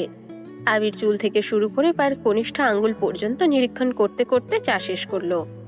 টাকা পরিশোধ করে বাইকের কাছে এসে শান্ত স্বরে বলল, এখনো রাগ কমেনি তোর? কিসের রাগ? আমার কারোর উপর কোনো রাগ নেই। তা তোর চোখেই ভাসছে। মেঘ চোখ তুলে তাকাতেই আবির মুচকি হাসলো, কিন্তু মেঘের চেহারা অপরিবর্তিত। মেঘ চিবুক নামিয়ে কর্কশ গলায় বলল, আপনি কি আমায় বাসা পর্যন্ত নিয়ে যাবেন? যদি না নিয়ে যাই তাহলে কি করবি? বাস বা অন্য কিছু দিয়ে চলে যাব। সত্যি? সত্যি। তুই আমায় একা ফেলে চলে যাবি? আপনি তো আর অবুঝ না, যেভাবে এসেছেন সেভাবে বাসা পর্যন্ত যেতে পারবেন। আবির হঠাৎই 2 আঙ্গুলে মেঘের থুতনি উঠালো। আবিরের আচমকা স্পর্শে মেঘের দেহ শিউরে উঠল। সহসা চোখ বন্ধ করে ফেলেছে। আবির গুরুতর কণ্ঠে বলল, তাকা। মেঘ নিভু নিভু চোখে তাকাতেই আবিরের গভীর নেত্রে দৃষ্টি নিবদ্ধ হয়। সঙ্গে সঙ্গে মেঘের ভ্রুযুগল কুঁচকে আসে। এই একজোড়া চোখ মেঘকে কি যেন বলতে চাইছে। চোখের ভাষা বোঝার সাধ্যি ছোট্ট অষ্টাদশীর নেই, তবে দৃষ্টির গভীরতা প্রখর, তা বুঝতে সময় লাগেনি। ইদানিং আবিরের নজরের অস্বাভাবিকতা মেঘ প্রায়ই খেয়াল করে। মেঘ তাকালে, চোখে চোখ পড়লেই নিজেকে কেমন যেন আড়াল করে নেয় আবির। আজও আবিরের দৃষ্টি প্রখর। অষ্টাদশীর আখি জোড়ায় আবিরের চোখে নিবদ্ধ হয়ে আছে, পলক ফেলছে না কেউই। আবির হঠাৎই নমনীয় কণ্ঠে বলা শুরু করলো, আই এম সরি মেঘ। দিনকে দিন আমি মানুষটা বড্ড পাষাণ হয়ে যাচ্ছি। মাঝে মাঝে নিজের স্বার্থ ছাড়া কিছুই ভাবতে পারি না। মানুষ মন থেকে খুব করে কিছু চেয়ে যখন সেটা পায় না, তখনই তার দুনিয়া এলোমেলো হয়ে যায়। সেই জিনিসটা পাওয়ার জন্য আবেগ অনুভূতি বিসর্জন দিতেও 2 বার ভাবে না। আমার অবস্থা এখন তেমনই। আমি জানি তুই এসবের কিছুই বুঝবি না, তবুও কেন জানি তোকে বলতে ইচ্ছে করছে। তোর সাথে সেদিন একটু বেশি বাড়াবাড়ি করে ফেলেছি। যদি সম্ভব হয় আমায় ক্ষমা করে দিস। আমি তোর খারাপ চাই না কখনো, কিন্তু আমার ভালো চাওয়াগুলো কেমন যেন খারাপ হয়ে যায়। আবিরের প্রথম কথাগুলো শান্ত স্বরে হলেও শেষ কথাগুলো বলতে গিয়ে আবিরের গলা ভিজে আসছিল। এদিকে আবির ভাইয়ের স্পর্শ শীতল কণ্ঠে বলা কথাগুলো অষ্টাদশীর হৃদয়ের 7 দিন যাবৎ জলজল করা তীব্র অনলকে মুহূর্তেই নিভিয়ে দিয়েছে। আবিরের বলা প্রতিটা কথা অষ্টাদশীর হৃদয় স্পর্শ করেছে। আবির কোনো বিষয়ে আপসেট, এটা বুঝতে বাকি নেই মেঘের। আবির ভাই কিছু চেয়ে পাননি, এটা খুব স্পষ্ট। তবে কি চেয়েছিলেন তিনি? কেনই বা পাননি? সেই ক্ষোভ কেন মেঘের উপর ঝাড়েন? সব প্রশ্নের উত্তরই অজানা। আবিরের চোখ লাল হয়ে যাচ্ছে, চোখে পানি জমতে শুরু করেছে। আবির ঢোক গুলে মেঘের থুতনিতে রাখা নিজের আঙ্গুল সরিয়ে অন্যদিকে তাকিয়ে ঠান্ডা কণ্ঠে বলল, আমি একটু আসছি। মেঘ স্তব্ধ হয়ে আছে। আবির কোথাও যেন গিয়েছে। মেঘের মনে প্রশ্নটা ঘুরপাক খাচ্ছে। একবার ভাবছে জিজ্ঞেস করবে, আবার মনে হলো আবির ভাই কিছু বলার পাত্র নয়। জিজ্ঞেস করলেও আশানুরূপ উত্তর পাবে না, তাই অষ্টাদশীর মনের গহীনে উদিত প্রশ্নগুলোকে সেখানেই চাপা দিয়ে দিয়েছে। তবে আবির ভাইয়ের একটা জিনিস বরাবরই অষ্টাদশীকে আকৃষ্ট করে। আবির যেমন রাগ দেখায়, একটা সময় পর মেঘকে নিজেই সরি বলে। তবে এবার অষ্টাদশীর মন এত সহজে গলবে না। আবির রাগ দেখাতে পারলে অষ্টাদশীও রাগ দেখাতে পারে, তবে সম্পূর্ণ অন্যভাবে। কিছুক্ষণ পর আবির আসলো। ভেজা চুল ঝেড়ে হেলমেট পরে নিয়েছে। কথা না বলে বাইক স্টার্ট দিল। মেঘ পূর্বের ন্যায় বাইকে বসেছে। সম্পূর্ণ রাস্তা কেউ কোনো কথা বলল না। বাসায় এসেও যে যার মতো রুমে চলে গিয়েছে। সময় চলছে নিজের মতো, সেই সাথে সবাই সবার মতোই দিন কাটাচ্ছে। নানু বাড়ি থেকে ঘুরে আসার পর থেকে মেঘ অনেকটাই স্বাভাবিক হয়ে গিয়েছে। আবিরের কথা ভেবে মন খারাপ করে ঘরে বসে থাকে না। মিমাদের সঙ্গে আড্ডা, ছাদের গাছগুলোর যত্ন নেওয়া, ভার্সিটি, ক্লাস, বন্ধুদের সাথে গল্প, সব নিয়েই ব্যস্ত থাকে মেঘ। আবিরও নিজের কাজে ব্যস্ত। আলী আহমেদ খান কিছুদিন যাবৎ অফিসে যাচ্ছেন, তবে মিটিং থেকে শুরু করে বেশিরভাগ কাজ আবিরই করে। তাছাড়া মোজাম্মেল খান বাকি কাজ করেন। তানভীরও নিজের মতো ব্যস্ত হয়ে গিয়েছে। আবির মেঘের সঙ্গে কথা বলতে চাইলেও মেঘ কোনো কথায় তেমন সাড়া দেয় না। বাড়ির বাকি সদস্যদের সঙ্গে আড্ডা দেওয়ার মাঝে আবির আসলেই মেঘ নিশ্চুপ হয়ে যায়। একটা কথায় মেঘের মাথায় সার্বক্ষণ ঘুরপাক খায়, আমি কখনো আবির ভাইয়ের বিরক্তির কারণ হব না। মেঘদের সঙ্গে তামিম আর মেহনাজদের সম্পর্ক আগের থেকেও ভালো হয়েছে। তামিম পন্নাকে আর কোনোদিন উল্টোপাল্টা কথা বলবে না বলে প্রমিস করেছে। মেহনাজ দিন দিন মেঘের প্রতি একটু বেশি কেয়ার দেখায়। মেঘের সেসব ভালো না লাগলেও বন্ধু ভেবে তেমন কিছুই বলে না, এসব বিষয় ইগনোর করেই চলে। 2-3 দিন যাবৎ আবির খুব চেষ্টা করছে মেঘের সঙ্গে কথা বলার, কিন্তু কোনোভাবেই পারছে না। সবার সামনে তেমন কিছু বলতে পারে না। মেঘ রুমে থাকলেও দরজা বন্ধ করে রাখে। দরজায় ডাকলে মেঘ দরজা খুলবে কিনা, বাড়ির মানুষ দেখলে কি ভাববে, এসব ভেবেই আবির কুল কিনারা পায় না। এদিকে প্রেয়সীর রাগান্বিত মুখবিবর আবির আর সহ্য করতে পারছে না। কতদিন হয়ে গেছে আবির মেয়েটার মুখের হাসি দেখতে পায় না। সর্বক্ষণ মেঘের দুশ্চিন্তায় থাকতে থাকতে কাজেও ঠিকমতো মনোযোগ দিতে পারে না। এক কাজ 2-3 বার করে করতে হয়। আজ বিকেলে মিম, আদি, হালিমা খান, আকলিমা খান শপিং এ যাবেন। মেঘকেও বলেছিল, কিন্তু মেঘ যাবে না বলেছে। মালিহা খান অসুস্থতার কারণে ইচ্ছে করেই যাননি।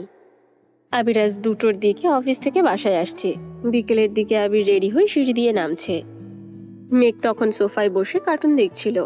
ঘাড় ফিরিয়ে সিঁড়িতে আবিরকে দেখেই টিভির সাউন্ড কমাতে লাগলো। আবির সোফার কাছে এসে দাঁড়িয়ে গম্ভীর কণ্ঠে বলল, কার্টুন দেখা শেষ হলে একটু ছাদে যাস। মেঘ কপাল গুটিয়ে ধীর কণ্ঠে শুধালো, কেন? আবির পূর্বের ন্যায় ভারী গম্ভীর কণ্ঠে উত্তর দিল, গেলেই বুঝবি। আবির বাসা থেকে বেরিয়ে গিয়েছে। মেঘ আবিরের যাওয়ার দিকে কিছুক্ষণ তাকিয়ে রইল। পুনরায় কার্টুন দেখায় মনোযোগ দিল। মনের ভেতর খুঁতখুত করছে। আবির ভাই ছাদে যেতে বললেন কেন? একবার ভাবছে যাবে, আবার ভাবছে যাবে না। যার সঙ্গে আরি, তার কথায় ছাদে যাওয়ার কোনো মানেই হয় না। কিন্তু অবুঝ মনকে মানাতে পারল না। 10 থেকে 15 মিনিট পর টিভিটা বন্ধ করে ছাদের উদ্দেশ্যে রওনা দিল। ছাদের দরজায় একটা চিরকুটে লেখা, ওয়েলকাম। মেঘ কপাল কুঁচকে দরজা থেকে চিরকুট হাতে তুলে নিয়ে দরজা খুলতেই আশ্চর্য বনে গেল। দৃষ্টির সীমানা জুড়ে বড় ছোট চিরকুটের ছড়াছড়ি, সাদা, হলুদ, লাল, গোলাপি, নীল। প্রতিটা চিরকুটে লেখা, I am sorry Megh, please forgive me, sorry, I feel regret and guilt. এর মতো অসংখ্য বাক্যের চিরকুটের সম্পূর্ণ ছাদ। ছাদের গাছের ডাল পাতা রঙিন হয়ে আছে। মেঘ গুটি গুটি পায়ে হেঁটে প্রতিটা চিরকুট লেখা লাইনগুলো পড়ছে। নিজের অজান্তেই অষ্টাদশীর ঠোঁটে হাসি ফুটেছে। প্রায় 40 মিনিট যাবৎ অষ্টাদশী খাদে হাঁটছে আর চিরকুট পড়ছে। সবগুলো চিরকুট পড়ে পড়ে নিজের হাতে জমা করছে। মেঘের মনের আকাশ জুড়ে শুধু একটা কথাই বিচরণ করছে, আপনি মানুষটা অত্যাধিক রহস্যময়। কৌশলে যেমন কষ্ট দেওয়াই পটু, তেমন নিপুণ দক্ষতায় সেই ক্লেশ দূরীকরণেও সক্ষম। মেঘ মুচকি হেসে বলল, তবে আপনার চড়ুইও কম না। আপনি সবসময় কৌশলে আমার মন ভালো করে দিলেও এবার আর আমার মন ভালো হচ্ছে না। আপনি আমার কোমল হৃদয়কে যে আঘাতটা করেছেন, তার জন্য একটু ভোগান্তি তো আপনাকে ভুগতেই হবে। মেঘ চিরকুটগুলো নিয়ে রুমে চলে গিয়েছে।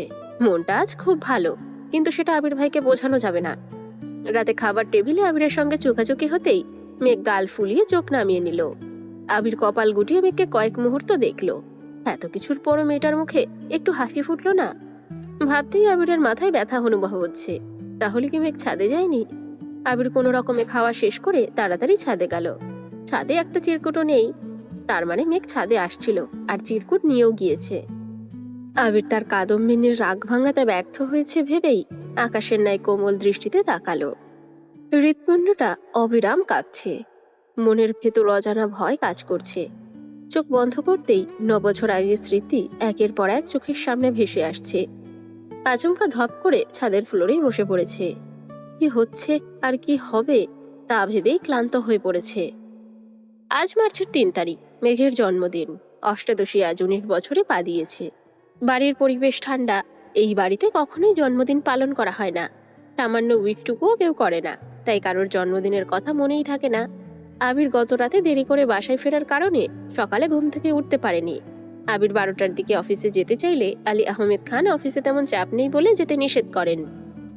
এই জন্য আবির দুপুরের দিকে সোফায় বসে আদিকে পড়াচ্ছিল। কিছুক্ষণ পর মেঘ ভার্সিটি থেকে বাসায় আসছে, ফ্রেশ হয়ে খেতে বসেছে। হঠাৎ দরজায় কলিং বেল চাপার শব্দ হতেই আবির গিয়ে দরজা খুলে দিল। ডেলিভারি বয় জিজ্ঞেস করলেন, এখানে মাহদিবা খান নামের কেউ আছেন? মেঘ খাবার খাওয়া বন্ধ করে দরজার দিকে তাকালো। আবির তীক্ষ্ণ দৃষ্টিতে তাকিয়ে প্রশ্ন করলো, কেন? ওনার নামে পার্সেল আছে। আবির গম্ভীর কণ্ঠে প্রশ্ন করলো, কোথা থেকে? সরি ভাইয়া, সেটা বলতে পারছি না। পার্সেলের কথা শুনে মেঘ তাড়াতাড়ি খাবার শেষ করে হাত ধুয়ে দৌড়ে আসে। উত্তেজিত কণ্ঠে বলল, আমি মাহদিবা। ছেলেটা মেঘের সাইন নিয়ে পার্সেল দিয়ে চলে গেছে। মেঘ পার্সেল ঘুরিয়ে ফিরিয়ে দেখতে দেখতে চলে যাচ্ছে। আবির স্তব্ধ হয়ে দাঁড়িয়ে আছে।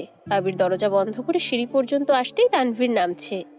মেঘকে হাস্যোজ্জ্বল চেহারা দেখে আবিরের দিকে তাকিয়ে ছোট করে বলল, কি হয়েছে? আবির উত্তর না দিয়ে তানভীরকে পাশ কাটিয়ে মেঘের রুমে চলে গেছে। মেঘ টেবিলের উপর পার্সেল রেখে কাঁচি আনতে ড্রেসিং টেবিলের কাছে গেল। আবির রুমে ঢুকে পার্সেল হাতে নিয়ে গম্ভীর কণ্ঠে প্রশ্ন করল, পার্সেল কে পাঠাইছে? মেঘ হেসে উত্তর দিল, আমি কি করে বলবো? পার্সেল পেয়ে এত খুশি কেন? গিফট পেলে সবাই খুশি হয়, সেটা যেই দেখ না কেন। আমার পার্সেল দিন। কে পাঠিয়েছে না বললে পার্সেল দিব না। আজব তো, আমি জানি না কে পাঠাইছে। তাহলে পার্সেল দেখার দরকার নেই। বলেই আবির পার্সেল নিয়ে চলে গেছে। মেঘ আহাম্মকের মতো চেয়ে আছে। মনে মনে বিড়বিড় করে বলছে, নিজে সামান্য উইশটুকুও করবে না, আবার কেউ পার্সেল দিলে নিতেও দেবে না। এ কেমন মানুষ রে বাবা। আবির পার্সেল নিয়ে রুমে গিয়ে ছুঁড়ে ফেলে দিয়েছে। আবিরের মাথায় ঘুরপাক খাচ্ছে, হয়তো মিহনাজ গিফট পাঠিয়েছে। মেঘ কি করবে ভেবে না পেয়ে একে একে বন্যা, মিহনাজ, তামিম, মিষ্টি সবাইকে কল দিয়েছে। কেউ পার্সেল পাঠিয়েছে কিনা জিজ্ঞেস করছে, কিন্তু কেউই কিছু জানে না। মিহনাজকে জিজ্ঞাসা করায় মিহনাজ বলেছে, তোদের বাসার ঠিকানা জানলে আমি নিজেই পার্সেল নিয়ে হাজির হইতাম। মেঘ প্রথমে ভেবেছিল বন্ধুদের মধ্যে কেউ পাঠিয়েছিল, কিন্তু ওদের কথা শুনে এখন মেঘ নিজেই চিন্তায় পড়ে গেছে। তবে কে দিল পার্সেল? দুপুরের পর আবির বাসা থেকে বেরিয়ে গেছে। কিছুক্ষণ পর তানভীর একটা ড্রেস মেঘকে দিয়ে বলল, এটা পরে রেডি হয়ে নে, তোকে নিয়ে বের হব। কেন? তানভীর মুচকি হেসে বলল, এমনি। মেঘ সঙ্গে সঙ্গে হাসলো। সবার মধ্যে তার ভাই যে তার জন্মদিন মনে রেখে ঘুরতে যাওয়ার জন্য বলছে, সেই অনেক। মেঘ ঝটপট রেডি হয়ে বের হয়েছে। তানভীর ড্রয়িং রুমে বসেছিল। হালিমা খানকে বলে মেঘকে নিয়ে বের হচ্ছে। মেঘ তানভীরের পিছু পিছু যেতে যেতে বলল, আমরা দুজনে বাইকে গেলে কিছু হবে না? হতেও পারে, তার জন্যই গাড়ি নিয়ে যাব। মেঘ ভাইয়ের দিকে তাকিয়ে নীরবে ভেঙচি কাটল। মেঘ ভেবেছিল তানভীরকে কথা শোনাবে, তা না হয়ে উল্টে নিজেই বোকা হয়ে গেছে। তানভীর মেঘকে নিয়ে সন্ধ্যার ঠিক আগে আগে একটা রেস্টুরেন্টে ঢুকলো। রেস্টুরেন্টে পা দিতেই মেঘের চক্ষু জানা ভরা হয়ে গেছে। সম্পূর্ণ রেস্টুরেন্ট বার্থডের জন্য সুন্দর করে সাজানো। তানভীর মুখে হাসি রেখে বলল, হ্যাপি বার্থডে বোনো। মেঘ আহ্লাদি স্বরে বলল, থ্যাংক ইউ ভাইয়া। মেঘ আশ্চর্য নয়নে তাকিয়ে দেখছে। কিছু ভাবার বা বলার আগেই আচমকা কেউ মেঘের দু চোখ চেপে ধরে। মেঘ সঙ্গে সঙ্গে হাতে স্পর্শ করে উত্তেজিত কণ্ঠে বলল, বন্যা। হাত ছাড়তেই মেঘ পিছনে ঘুরে বন্যাকে জড়িয়ে ধরেছে। বন্যাও মেঘকে জড়িয়ে ধরে বলল, হ্যাপি বার্থডে বেবি। মেঘ হেসে বলল, থ্যাংক ইউ বেবি। এবার মিহনাজ, তামিম, মিষ্টিরা সমস্বরে বলে উঠল, হ্যাপি বার্থডে মেঘ। মেঘ অবাক চোখে সবাইকে দেখছে, বারবার তাকাচ্ছে তানভীরের দিকে। তানভীরের ঠোঁটে হাসি। মেঘ কি বলবে কিছুই বুঝতে পারছে না। জীবনে প্রথমবার কেউ মেঘের জন্মদিন পালন করছে, তাও আবার এত জাঁকজমক ভাবে। সবাই একে একে মেঘকে গিফট দিচ্ছে। মেঘ সেসব গিফট টেবিলের উপর রেখে দৌড়ে গেল তানভীরের দিকে। কোমল দৃষ্টিতে তাকিয়ে মোলায়েম কণ্ঠে বলল, এত কিছু করার কি দরকার ছিল? তানভীর মৃদুস্বরে বলল, এগুলো কিছুই না, একটু অপেক্ষা কর, দেখবি। মেঘ তানভীরের দিকে অবাক দৃষ্টিতে চেয়ে আছে। 2-3 মিনিট পর প্রায় 30 জনের মতো পথশিশু রেস্টুরেন্টের ভেতর থেকে বেরিয়ে এসে একজোট হয়ে মেঘকে উইশ করলো।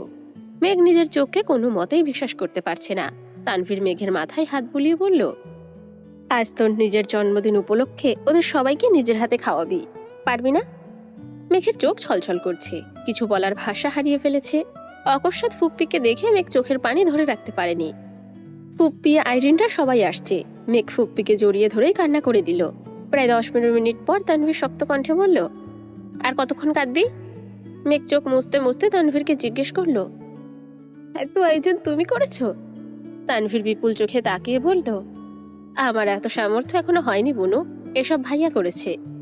মেঘের হাসি মিলিয়ে গেছে, আশেপাশে চোখ বুলায়।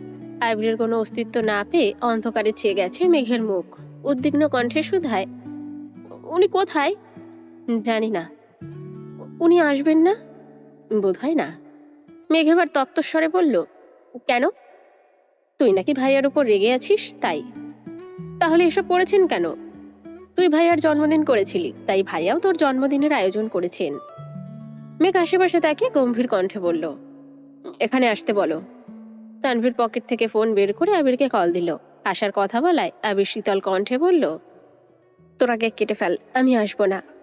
সাউন্ড বেশি থাকায় মেঘ পাশ থেকে আবিরের কথা শুনে ফেলছে। হাত বাড়িয়ে তানভীরের থেকে ফোন নিয়ে মেঘ রাগে স্বরে বলল, আপনি না আসা পর্যন্ত আমি কেক কাটবো না। এবার আপনি ভাবুন আসবেন কিনা। বলেই মেঘ কল কেটে দিয়েছে। মেঘ ফোঁস করে শ্বাস ছাড়ল। বন্যা হাঁ হয়ে মেঘকে দেখছে। যে আবির ভাইকে মেঘ বাঘের মতো ভয় পেত, আজ কি সুন্দরভাবে ওনার ওপর অধিকার দেখাচ্ছেন। মিহনাজ তামিম শুধু মুখ চাওয়াচাবি করছে। তানভীরের সামনে মেঘকে আলাদাভাবে কিছু বলার সাহস নেই ওদের। মেঘ আইরিনের সঙ্গে গল্প করছে, বন্যাকে ওদের সঙ্গে পরিচয় করিয়ে দিয়েছে। কিছুক্ষণ পর আবির আসছে। কালো শার্ট, কালো প্যান্ট, ব্লেজার, বুকের উপর সানগ্লাস ঝুলানো। আবির ঢুকতেই সবার নজর পড়ে আবিরের দিকে। আবিরকে দেখেই মেঘের ঠোঁটের হাসি ফুটেছে। বন্যা, মিহনাজ, তামিমও হা হয়ে তাকিয়ে আছে আবিরের দিকে। মিষ্টির আবিরের গেট আপ দেখে ফিদা হয়ে গেছে। আবির আসার কিছুক্ষণের মধ্যেই কেক কাটা হয়েছে। ফুপ্তি থেকে শুরু করে আবির, তানভীর সহ যতজন পথশিশু ছিল সবাইকে মেঘ নিজ হাতে কেক খাইয়ে দিয়েছে। কেক কাটার পর্ব শেষ হতেই আবির পকেট থেকে একটা বক্স বের করে মেঘকে দিয়ে বলল, হ্যাপি বার্থডে ডিয়ার স্প্যারো। মেঘ থ্যাংক ইউ বলে বক্স খুলতেই বিস্ময়কর দৃষ্টিতে আবিরের দিকে তাকায়। আবিরের নিরুদ্বেগ ভাব দেখে মেঘ একে একে সবার দিকে তাকাচ্ছে। বক্সে জল জল করছে ডায়মন্ডের আংটি, তা দেখে মেঘের হাত কাঁপছে। মেঘের ভাবভঙ্গি দেখে আবির থমথমে কণ্ঠে বিড়বিড় করে বলল, আংটির দিকে এভাবে তাকিয়ে থাকিস না। তোর ফ্রেন্ডরা ভাববে জীবনেও ডায়মন্ড দেখিসনি। তাড়াতাড়ি আংটিটা পর। আমাকে আংটি পরাতে বাধ্য করিস না। আমি আংটি পরালে এখানে কাহিনী হয়ে যাবে। মেঘ এক পলক আবিরকে দেখে আস্তে করে গলা খাকারি দিয়ে টেবিলের ওপর বক্স রেখে আংটিটা নিয়ে নিজেই নিজের অনামিকা আঙ্গুলে ঢোকালো। নিজের হাতের দিকে বিস্মিত চোখে তাকিয়ে আছে মেঘ। জীবনে প্রথমবার ডায়মন্ডের আংটি পরেছে হাতে। মেঘ খুশিতে ফুপ্পি সহ সবাইকে সেই আংটি দেখাচ্ছে। উপস্থিত প্রত্যেকের মুখে হাসি থাকলেও মিহনাজ আর তামিম নিস্তব্ধ হয়ে আছে। দুজন দুজনের দিকে তাকাচ্ছে, কিছুই বলতে পারছে না, শুধু চোখে ইশারা দিচ্ছে। সবটা যে আবিরের পরিকল্পনা তা বোঝার ক্ষমতা তাদের নেই।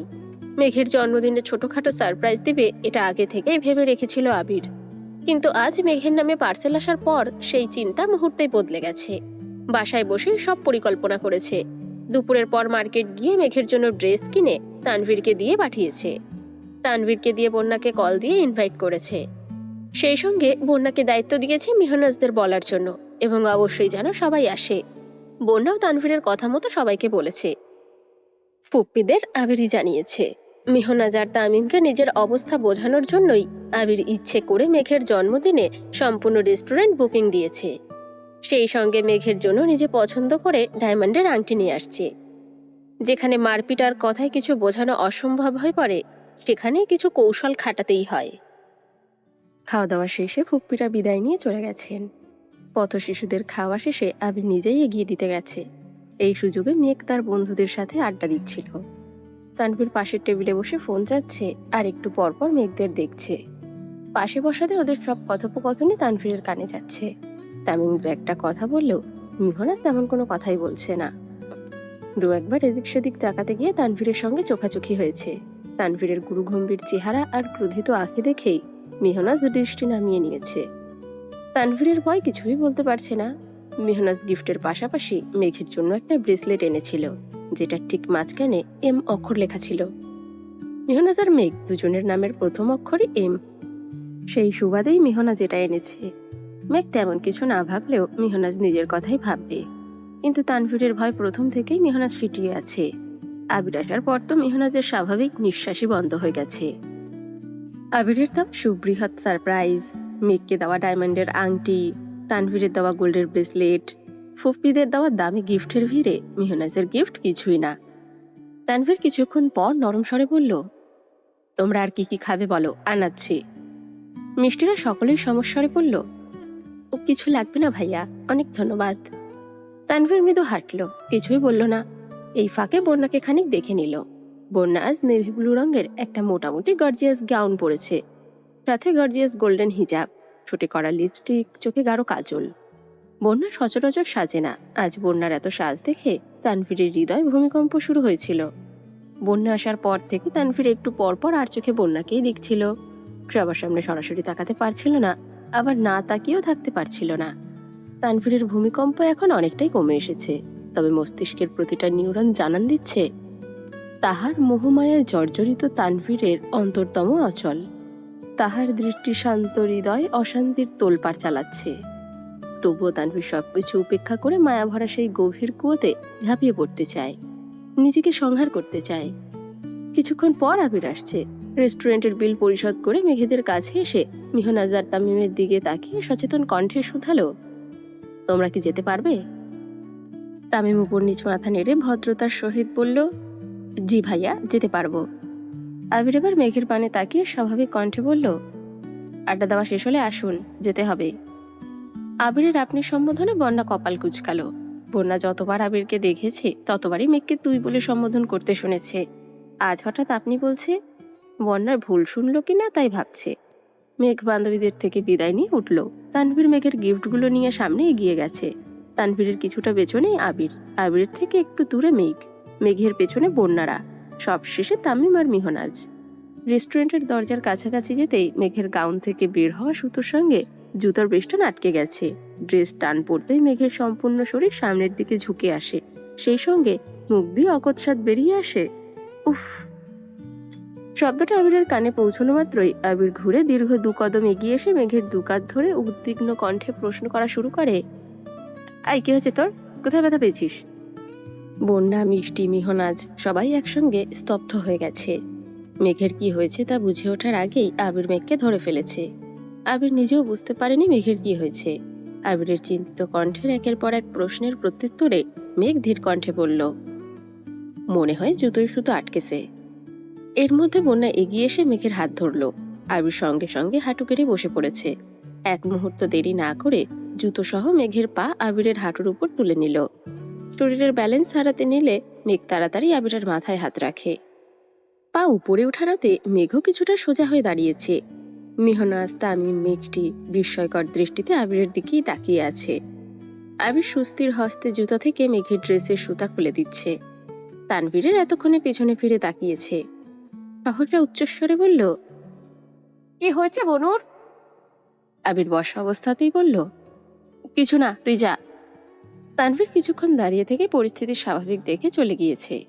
আবির মেঘের পা নামিয়ে দাঁড়িয়ে অত্যন্ত নমনীয় কণ্ঠে শুধালো, শুধু সুধায় আটকে ছিল নাকি পায়েও ব্যথা পেয়েছিস?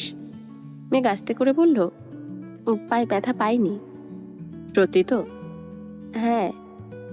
আবির দাঁতে দাঁত চেপে অতি ধীর কণ্ঠে বলল, দেখে শুনে হাঁটবি তো নাকি? আর একটু হলেই মাথায় লাগতো। বন্যা অবাক চোখে আবিরকেই দেখছে। আবিরের হাঁটুতে ময়লা লেগে আছে, অথচ সেদিকে তার বিন্দু মাত্র মনোযোগ নেই। বন্যার সঙ্গে সঙ্গে মেঘও আশ্চর্য নয়নে আবিরকেই দেখছে। এতগুলো চোখ অবাক দৃষ্টিতে আবিরকে দেখছে তা বুঝতে পেরে আবির চোখ নামিয়ে মৃদু স্বরে বলল, হাঁটতে পারবি? পারবো। মেঘ আবারও ডাকলো, আবির ভাই। আপনার চুলগুলো এলোমেলো হয়ে গেছে। কোনো ব্যাপার না।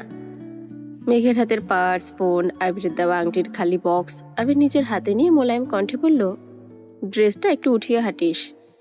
মেঘ আবিরের কথা মতো 2 হাতে ড্রেসটা হালকা উঠিয়ে পা বাড়ালো। আবির সামনের দিকে থাকা সত্ত্বেও দৃষ্টি তার পেছনে। মেঘের হাঁটতে সমস্যা হচ্ছে কিনা, জুতো সুতো আটকাচ্ছে কিনা তাই দেখছে। আবির উদ্বিগ্ন কণ্ঠে আবারও শুধালো, ব্যথা পাচ্ছিস না তো? মেঘ এপাশ ওপাশ মাথা নেড়ে বলল, না। বন্যা প্রখর নেত্রে আবিরকে পরখ করছে। তামিম মিহনাজকে উদ্দেশ্য করে বিড়বিড় করে বলল, কিছু কি বুঝতে পারছিস? মিহনাজ চোখের ইশারায় প্রশ্ন করল, কি?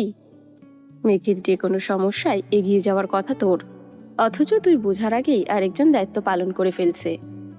মিহনাজ তামিমের দিকে তাকিয়ে ভ্রু গুটালো। তামিমের কথাটা তার ভালো লাগেনি, তাই বুঝালো। নিচে আসতেই আবির স্বাভাবিক কণ্ঠে বলল, তুই দাঁড়া, আমি বাইকটা নিয়ে আসি। আবির যেতেই বন্যা মেঘের কাছাকাছি এসে উত্তেজিত কণ্ঠে বলল, বেবি, আই এম শকড। মেঘ চোখ ঘুরিয়ে বন্যার দিকে তাকিয়ে লাজুক হাসলো। বন্যা পুনরায় বলল, আমার কিন্তু আবির ভাইয়ের উপর সন্দেহ হচ্ছে। তোর হচ্ছে না? মেঘ মুচকি হেসে বলল, সন্দেহ আমি বেশ কিছুদিন যাবতই করছি, কিন্তু কিছু বুঝতে পারছি না, কারণ ওনার আচরণ কেমন জানি একদম অদ্ভুত। এই যে দেখলি এত যত্ন নিচ্ছে, একটু পরেই দেখবি রাগে যা তা বলছে। বন্যার উত্তেজিত চেহারায় চিন্তার ছাপ পড়ে গেছে।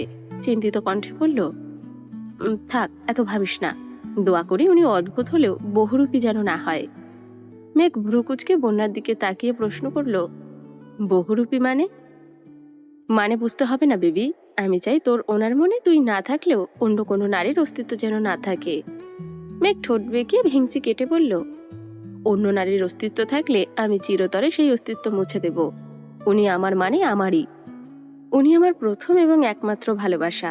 ওনাকে এত সহজে ছাড়ছি না। বাস্তব জীবনে ওনাকে না পেলে মরে পেতনি হয়ে ওনাকে মেরে ফেলবো। তারপর ভূত আর পেতনি মিলে সংসার করব। তবু ওনাকেই আমার লাগবে। বন্যা হাসতে হাসতে বলল, তোদের সংসারে আমায় দাওয়াত দিবি না? কেন দিব না? তুই আমার একমাত্র বেষ্টু বলে কথা। তোকেও মেরে আমাদের কাছে নিয়ে যাব, চিন্তা করিস না। বন্যা মেঘের বাহুতে আস্তে করে থাপ্পড় মেরে বলল, পাগলি একটা। মেঘ হঠাৎই বন্যার দিকে কেমন করে তাকালো। বন্যা আস্তে করে বলল, কি হয়েছে? আবির ভাই আমার প্রেমে পাগল হবে কবে? কেন? আমি তো অলরেডি পাগল হয়ে গেছি। আবির ভাই পাগল হলেই পাবনা গিয়ে সংসারটা শুরু করব। বন্যা হাসতে হাসতে ক্লান্ত হয়ে পড়েছে। মুখে হাসি রেখেই বলল, আল্লাহ আমায় বাঁচাও, বিয়ের খবর নাই, এদিকে কোথায় সংসার করবে তা ভেবে ফেলছে। মিহনাজ মিষ্টিরা মেঘদের একটু পেছনেই ছিল। বন্যার এত হাসি দেখে মিহনাজ বিরক্ত স্বরে বলল, এত হাসিস কেন? ভাল লাগছে তাই হাসছি। তোর কোনো সমস্যা? হ্যাঁ, আমার কানে লাগছে। তাহলে কানে আঙ্গুল দিয়ে রাখ। মিহনাজের রাগ আরো বেড়ে গেছে। একদিকে মেঘের প্রতি আবিরের কেয়ার, অন্যদিকে বন্যার হাসিতে মিহনাজ রীতিমতো রাগে কটমট করছে। এর মধ্যে আবির আর তানভীর দুজনেই হাজির হলো। আবির তানভীরকে উদ্দেশ্য করে বলল, তুই ওদের বাসা পর্যন্ত এগিয়ে দিয়ে আসবি, আমি মেঘকে নিয়ে বাসায় যাচ্ছি। আচ্ছা ভাইয়া। আবির মেঘের দিকে তাকিয়ে বলল, তোর পার্স গাড়িতে রেখে এসেছি, আর ফোন আমার পকেটে, লাগলে বলিস। চল এখন। মেঘ বাইক পর্যন্ত যেতেই আবির বাইক থেকে একটা হেলমেট নিয়ে প্রতিদিনের মতোই মেঘকে পরিয়ে দিচ্ছে। বন্যা এসব ঘটনা দেখে অভ্যস্ত, কিন্তু মিষ্টিরা প্রথমবার দেখছে। এতদিন শুধু মেঘের মুখেই আবিরের প্রশংসা শুনে আসছে, আজ তার খানিকটা নিজের চোখেই দেখল। মেঘ বাইকে বসার পরও আবির কয়েকবার পিছনে ঘুরে মেঘের ড্রেস ঠিক করে দিচ্ছে, যাতে জুতা বা জামা বাইকে কোনোভাবে না আটকায়। আবির মেঘকে নিয়ে চলে গিয়েছে। তানভীর তামিমদের উদ্দেশ্যে বলল, তোমাদের রিক্সা ঠিক করে দিয়েছি, যাও। বন্যাদের দিকে তাকিয়ে স্বাভাবিক কণ্ঠে বলল, তোমরা গাড়িতে বসো। ওরা কিছু বলতে গেলে বন্যা চোখের ইশারা দিল। সন্ধ্যার পর হয়ে গেছে। এই অবস্থায় তানভীর নিজেই ওদের এগিয়ে দিয়ে আসতো। তার উপর আবিরও বলে গেছে, এখন মিষ্টিরা কিছু বললেই তানভীরের ধমক শুনবে, তাই বন্যা ওদের আটকিয়েছে। মিষ্টিরা দুজনকে নামিয়ে তানভীর বন্যাকে নিয়ে যাচ্ছে। কিছু দূর যাওয়ার পর তানভীর একটু ভেবে প্রশ্ন করল, ফুচকা খাবে? না। কেন? তোমার না ফুচকা প্রিয়? অনেক খেয়ে ফেলেছি, পেটে জায়গা নেই। তানভীর হেসে বলল, ফুচকার জন্য পেটে নয়, মনে জায়গা দরকার। তানভীর রাস্তার পাশে গাড়ি সাইড করে নামলো। তানভীরের দেখা দেখি বন্যাও নেমেছে। বন্যা ঠান্ডা কণ্ঠে বলল, আমি এখন সত্যিই ফুচকা খেতে পারবো না। সমস্যা নেই, একটু হাঁটবে, যখন খেতে ইচ্ছে করে খেয়ে নেবে তারপর। বন্যা মাথা নিচু করে গম্ভীর কণ্ঠে বলল, এটা ঠিক না। ঠিক বেঠিক আমি কম বুঝি। বন্যার তীক্ষ্ণ দৃষ্টিতে তানভীরের দিকে তাকিয়ে আছে। মেঘেরা একা একটা ভাই বোন ঘাটতেরার সেরা, ওরা যা বলবে তাই করবে। বন্যা হাল ছাড়ল না। অত্যন্ত নমনীয় কণ্ঠে বলল, রাত হয়ে যাচ্ছে, বাসায় যেতে হবে। তানভীর আর চোখে তাকিয়ে তপ্ত স্বরে বলল, এই মেয়ে, তুমি কি আমাকে ভয় পাচ্ছ? না, তেমন না, কিন্তু। তাহলে কিন্তু কিসের? তোমার বাসার মানুষ জানে তুমি কোথায় গিয়েছো, আর আমি তোমাকে এগিয়ে দিয়ে যাব সেটাও জানে। তারপরে এত টেনশন কিসের তোমার? এমনি। আশেপাশে মানুষের ভিড়ে তানভীর হাঁটছে, সঙ্গে বন্যাও হাঁটছে। কিছুটা সামনে যেতেই দুটো ছেলে তানভীরকে সালাম দিল। তানভীর সালামের উত্তর দিতেই দুজনের মধ্যে একজন মুচকি হেসে শুধালো, ভাই, উনি কি ভাবি নাকি? তানভীর সহসা বন্যার দিকে তাকালো। বন্যা ড্যাব ড্যাব করে তাকিয়ে আছে তানভীরের দিকে। তানভীর ছেলেগুলোর দিকে তাকিয়ে জিভ দিয়ে ঠোঁট ভিজিয়ে ধমকের স্বরে বলল, কখন কি প্রশ্ন করতে হয় তোরা এটাও জানিস না, যা এখান থেকে। ছেলে দুটো সরি বলে মাথা নিচু করে চলে গিয়েছে। তানভীর বন্যার দিকে না তাকিয়েই বলল, ডোন্ট মাইন্ড প্লিজ। বন্যা শক্ত কণ্ঠে বলল, আমি বাসায় যাব। কেন? ভালো লাগছে না। ও ও মানে? তোমার যখন ভালো লাগবে তখন ফুচকা খাবে, তারপর বাসায় যাবে। বন্যার আগে বলল, আজব, আমি বললাম তোমার ভালো লাগছে না। তানভীর এবার রাগী স্বরে প্রশ্ন করলো, তো আমি কি করব? নদীতে ফেলে দিয়ে আসবো? মানে? তানভীরের হঠাৎ আবিরের বলা কথাটা মনে পড়ছে। রাগ উঠলেও বন্যাকে রাগ দেখানো ঠিক হবে না। তানভীর কপাল গুটিয়ে বলল, মন খারাপ করে বাসায় গেলে সবাই ভাববে আমরা তোমার সাথে খারাপ ব্যবহার করেছি। সত্যিই কি তাই? কেউ কিছু ভাববে না। তানভীর মৃদু স্বরে শুধালো, ছেলেগুলোর কথায় মাইন্ড করছো? না তো, এমনি চলে যাব। তানভীর নিজের রাগ আর নিয়ন্ত্রণ করতে পারছে না, রেগে বলল, তোমার সময় নষ্ট করার জন্য আন্তরিকভাবে দুঃখিত। চলো তোমাকে বাসায় নামিয়ে দিয়ে আসি, আর কখনো এমন কাজ করব না। তানভীরের প্রবল রাগ বুঝতে পেরে বন্যা শান্ত হয়ে গেছে। কোমল কণ্ঠে বলল, আমি ফুচকা খেতে যাব। খেতে হবে না ফুচকা, মনের বিরুদ্ধে কোনো কাজ করতে হবে না, চলো। আমার খেতে ইচ্ছে করছে। তানভীর তীব্র আক্রোশ কণ্ঠে ঢেলে বলল, ঠিক আছে খেয়ে আসো, আমি গাড়িতে আছি। বন্যা মৃদু স্বরে বলল, আমার একা থাকতে ভয় লাগছে। তানভীর এবার বিরক্ত হয়ে বন্যার দিকে তাকালো।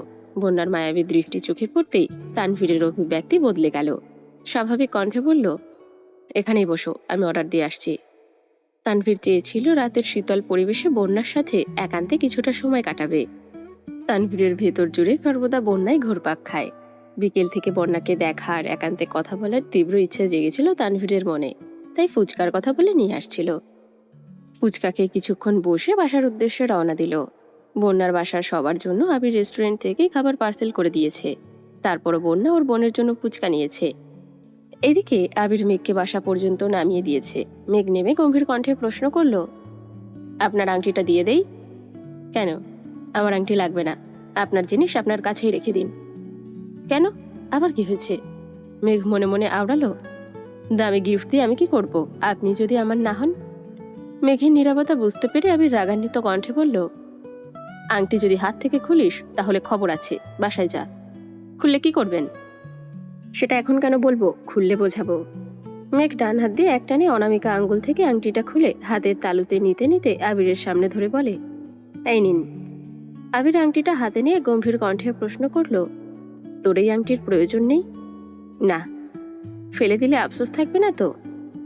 আবির বাইকে বসে আংটি ফেলে দেওয়ার জন্য হাত তোলা মাত্র মেঘ দু হাতে আবিরের হাত আঁকড়ে ধরে বলল, প্লিজ ফেলবেন না, আমি পরবো, আমায় দিন। তুই যেহেতু পড়তে চাস না, থাক বাদ দে, অপছন্দের জিনিস না পড়াই ভালো।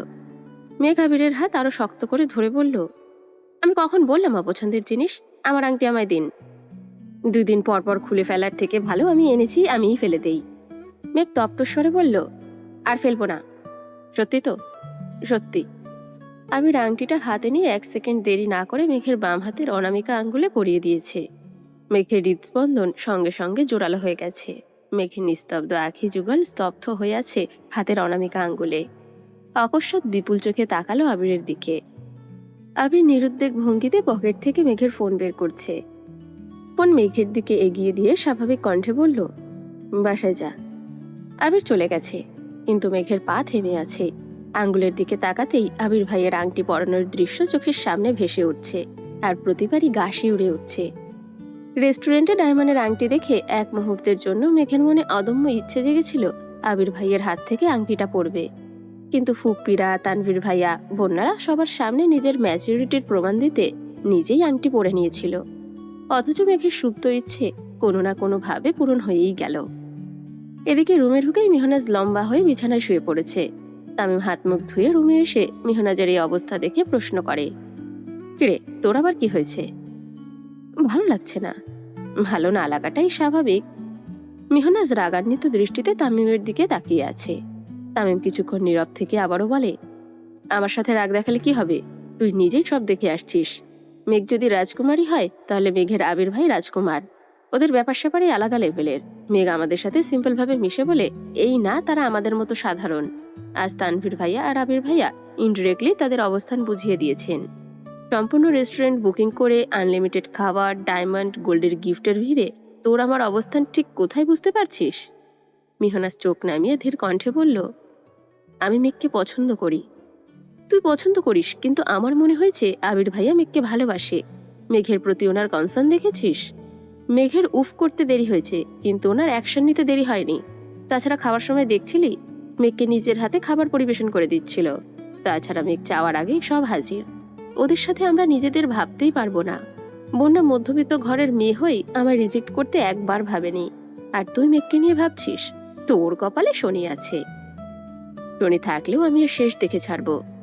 শালা নিজেও মরবি, আমাকেও মারবি। মেঘ আজ ভার্সিটিতে আসার পর থেকে মিষ্টিরা মেঘকে রাগাচ্ছে। মিষ্টি আবির ভাইয়ের লুক আর ব্যবহারের উপর ক্রাশ খাইছে। এই কথা বলা মাত্রই মেঘ তেলে বেগুনে জ্বলে উঠেছে। মিহনাজও সেই সঙ্গে বলছে, মিষ্টি তোর পছন্দ হলে প্রেম করতে পারিস। মেঘ রাগে গজগজ করতে করতে বলল, তোর মাথাটা আগে ফাটিয়ে তারপর মিষ্টির মাথা ফাটাবো বলে দিলাম। মেহনাজ হেসে বলল, বললেই হলো, তুই বারণ করার কে? মিষ্টি তুই এগিয়ে যা, আমি তোর পাশে আছি। মেঘ মিষ্টির হাত থেকে মিষ্টির সানগ্লাসটা এক টানে নিয়ে নিজের চোখে দিয়ে গলা খাকারি দিয়ে ভাব নিয়ে বলল, আমি কিন্তু আবির ভাইয়ের হবু বউ। মানে? আবির ভাই আমায় আংটি পরিয়ে দিয়েছেন, তাহলে আমি কি ওনার হবু বউ হব না? মিহনাজ কপাল কুচকে তাকিয়ে আছে। তামিম হাসতে হাসতে বলল, নিশ্চিত রাতে স্বপ্ন দেখছিস? কাল আমাদের সামনে নিজের হাতে নিজে আংটি পরলি, এখন আসছিস ভাব নিতে? মেঘ ঠান্ডা কণ্ঠে বলল, ভাব কেন নেব?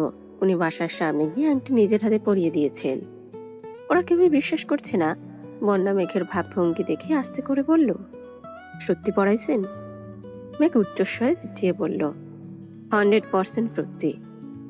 মিহনাজ বিরক্তির স্বরে বলল, কোন হাতে পড়াইছেন? মেঘ স্বাভাবিক কণ্ঠে বলল, বাম হাতে। মিহনাজ মাথা নিচু করে মাটির দিকে কিছুক্ষণ তাকিয়ে থেকে হঠাৎ হাসতে হাসতে বলল, বাম হাতে আংটি পরালে বিয়ে হয় না। মেঘ ভেঙচি কেটে বলল, আমায় এত কিছু বোঝাতে হবে না। বিয়ে হয়েছে মানে হয়েছে, তোদের মানতে হবে না, আমি মানলেই হলো। তামিম ভিড় করে বলল, তোর মাথা পুরাই গেছে। মেঘের দিনকাল ভালোই যাচ্ছে, কিন্তু আবিরের ক্রোধ কোনো মতেই কমছে না। আশেপাশে সব খোঁজ নিয়েছে, মেঘকে পার্সেলটা কে দিয়েছিল তার কোনো খবরই পাচ্ছে না। শুক্রবার সন্ধ্যার পর আবির ছাদের সোফায় হেলান দিয়ে বসেছিল। তানভীর আবিরকে সারা বাড়ি খুঁজে অবশেষে ছাদে আসলো। আবিরের রাগান্বিত মুখবিবর দেখে মোলায়েম কণ্ঠে শুধালো, কি হয়েছে ভাইয়া, আজ আড্ডা দিতে যাওনি? না, ভালো লাগছে না। কেন ভাইয়া?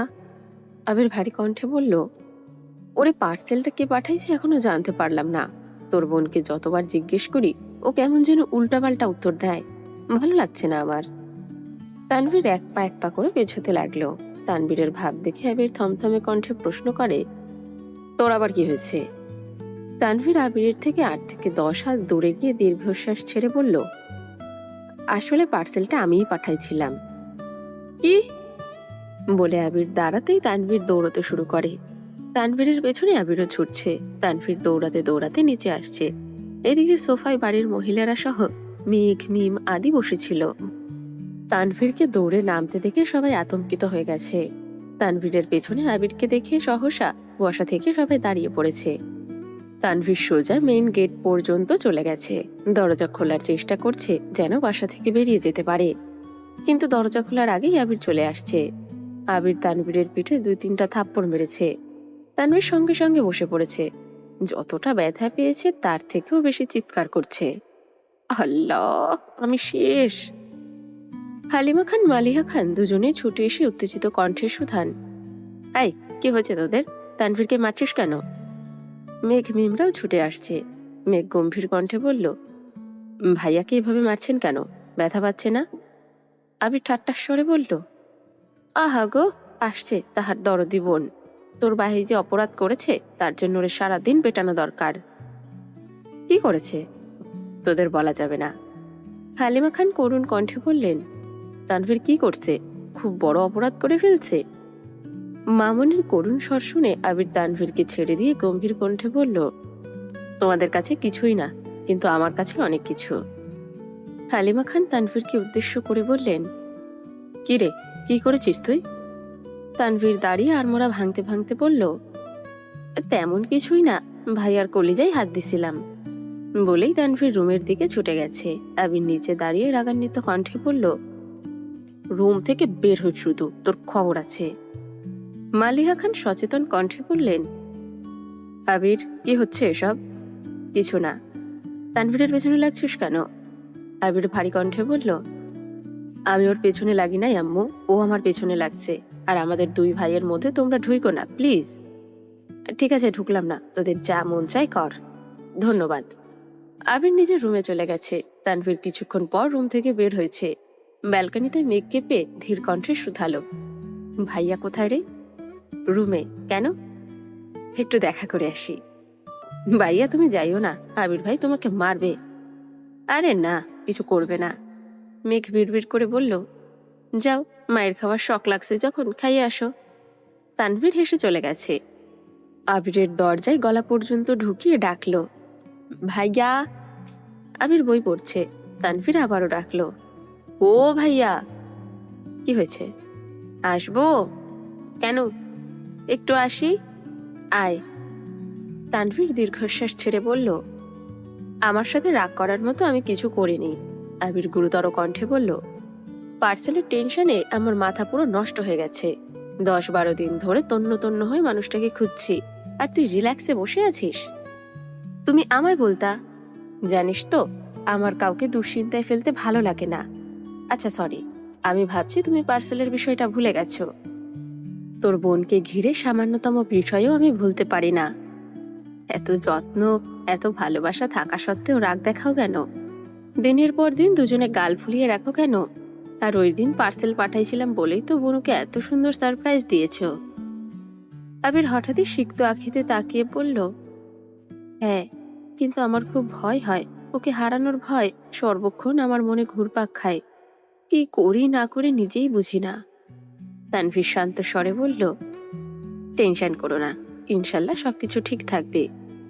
মেঘ দরজায় দাঁড়িয়ে মৃদু হেসে বলল, আসবো? তানভীর আবিরের দিকে তাকিয়ে বিড়বিড় করে বলল, আমার বোন এখন এই রুমে আসতে অনুমতি নিচ্ছে, অথচ কয়েকদিন পরে তোমাকেই রুম থেকে বের করে দিবে। ভাবতেই ভাল লাগছে। এতক্ষণে আবিরের মুখে হাসি ফুটল। ঠোঁটে হাসি রেখেই মেঘকে বলল, আসেন। মেঘ রুমে ঢুকে ভ্রু কুচকে শুধালো, আপনাদের দুই ভাইয়ের মান অভিমান ভাঙছে? তানভীর উত্তেজিত কণ্ঠে বলল, আমরা দুই ভাই কখনো অভিমান করি না। মেঘ কপাল গুটিয়ে রাগী স্বরে বলল, খোঁটা দিলা? তানভীর থমথমে কণ্ঠে বলল, ছি, আমার বোনকে আমি খোঁটা দিতে পারি? মেঘ শীতল কণ্ঠে জানালো, আমি কিন্তু যার তার সাথে অভিমান করি না, যে আমার সাথে উল্টাপাল্টা আচরণ করে তার সাথেই অভিমান করি। তানভীর হেসে বলল, তোর অভিমান নিয়ে আমি কিছু বলি না, আর বলবোও না।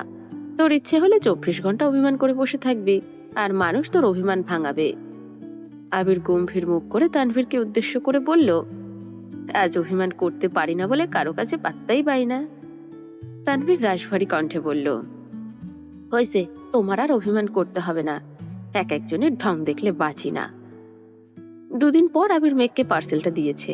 পার্সেল দেওয়ায় মেঘ সরু নেত্রে তাকিয়ে প্রশ্ন করল, পার্সেল দিয়ে যাচ্ছেন যে, কে পাঠাইছে? তা জেনে তোর কাজ কি? নিলে নে, না নিলে নাই। মেঘ পার্সেল নিয়ে রুমে চলে গেছে। পার্সেলে বই, চকলেট, ছোট ছোট গিফট ভরা একটা বক্স ছিল। 1 সপ্তাহ কেটে গেছে। আজ মেঘের মনটা খারাপ। ক্লাসে আসতে একটু দেরি হয়ে গেছে, তাই বন্যার সাথে বসতেও পারেনি। একা একা মন খারাপ করে ক্লাস শেষ করে বেরিয়ে আসলো। সেমিনারে বন্যা আর মিষ্টির সঙ্গে হাঁটছিল। আচমকা মিহনাজ পেছন থেকে মেঘের মাথায় গাঁটটা দিয়ে বলল, এই পচামে। মেঘ মাথায় হাত বুলিয়ে পেছনে তাকাতেই মিহনাজ প্রখর তপ্তস্বরে বলল, তুই আমায় ব্লক দিছিস কেন? মেঘের এমনিতেই মেজাজ খারাপ, তার উপর মিহনাজের উল্টাপাল্টা কথা শুনে মেঘের মেজাজ আরো বেশি খারাপ হচ্ছে।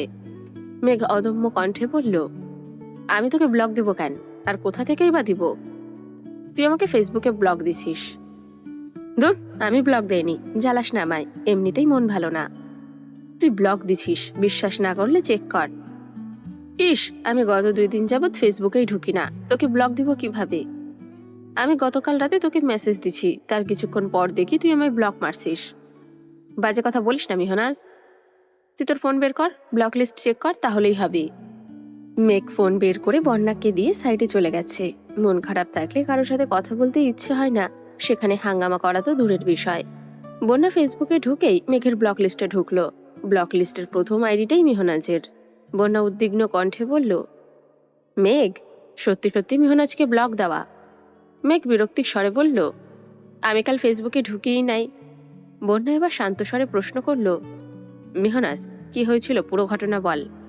মিহনাজ বলা শুরু করলো, মেঘকে মাঝে মাঝেই আমি মেসেজ দেই, ওর মন চাইলে রিপ্লাই করে, না মন চাইলে করে না।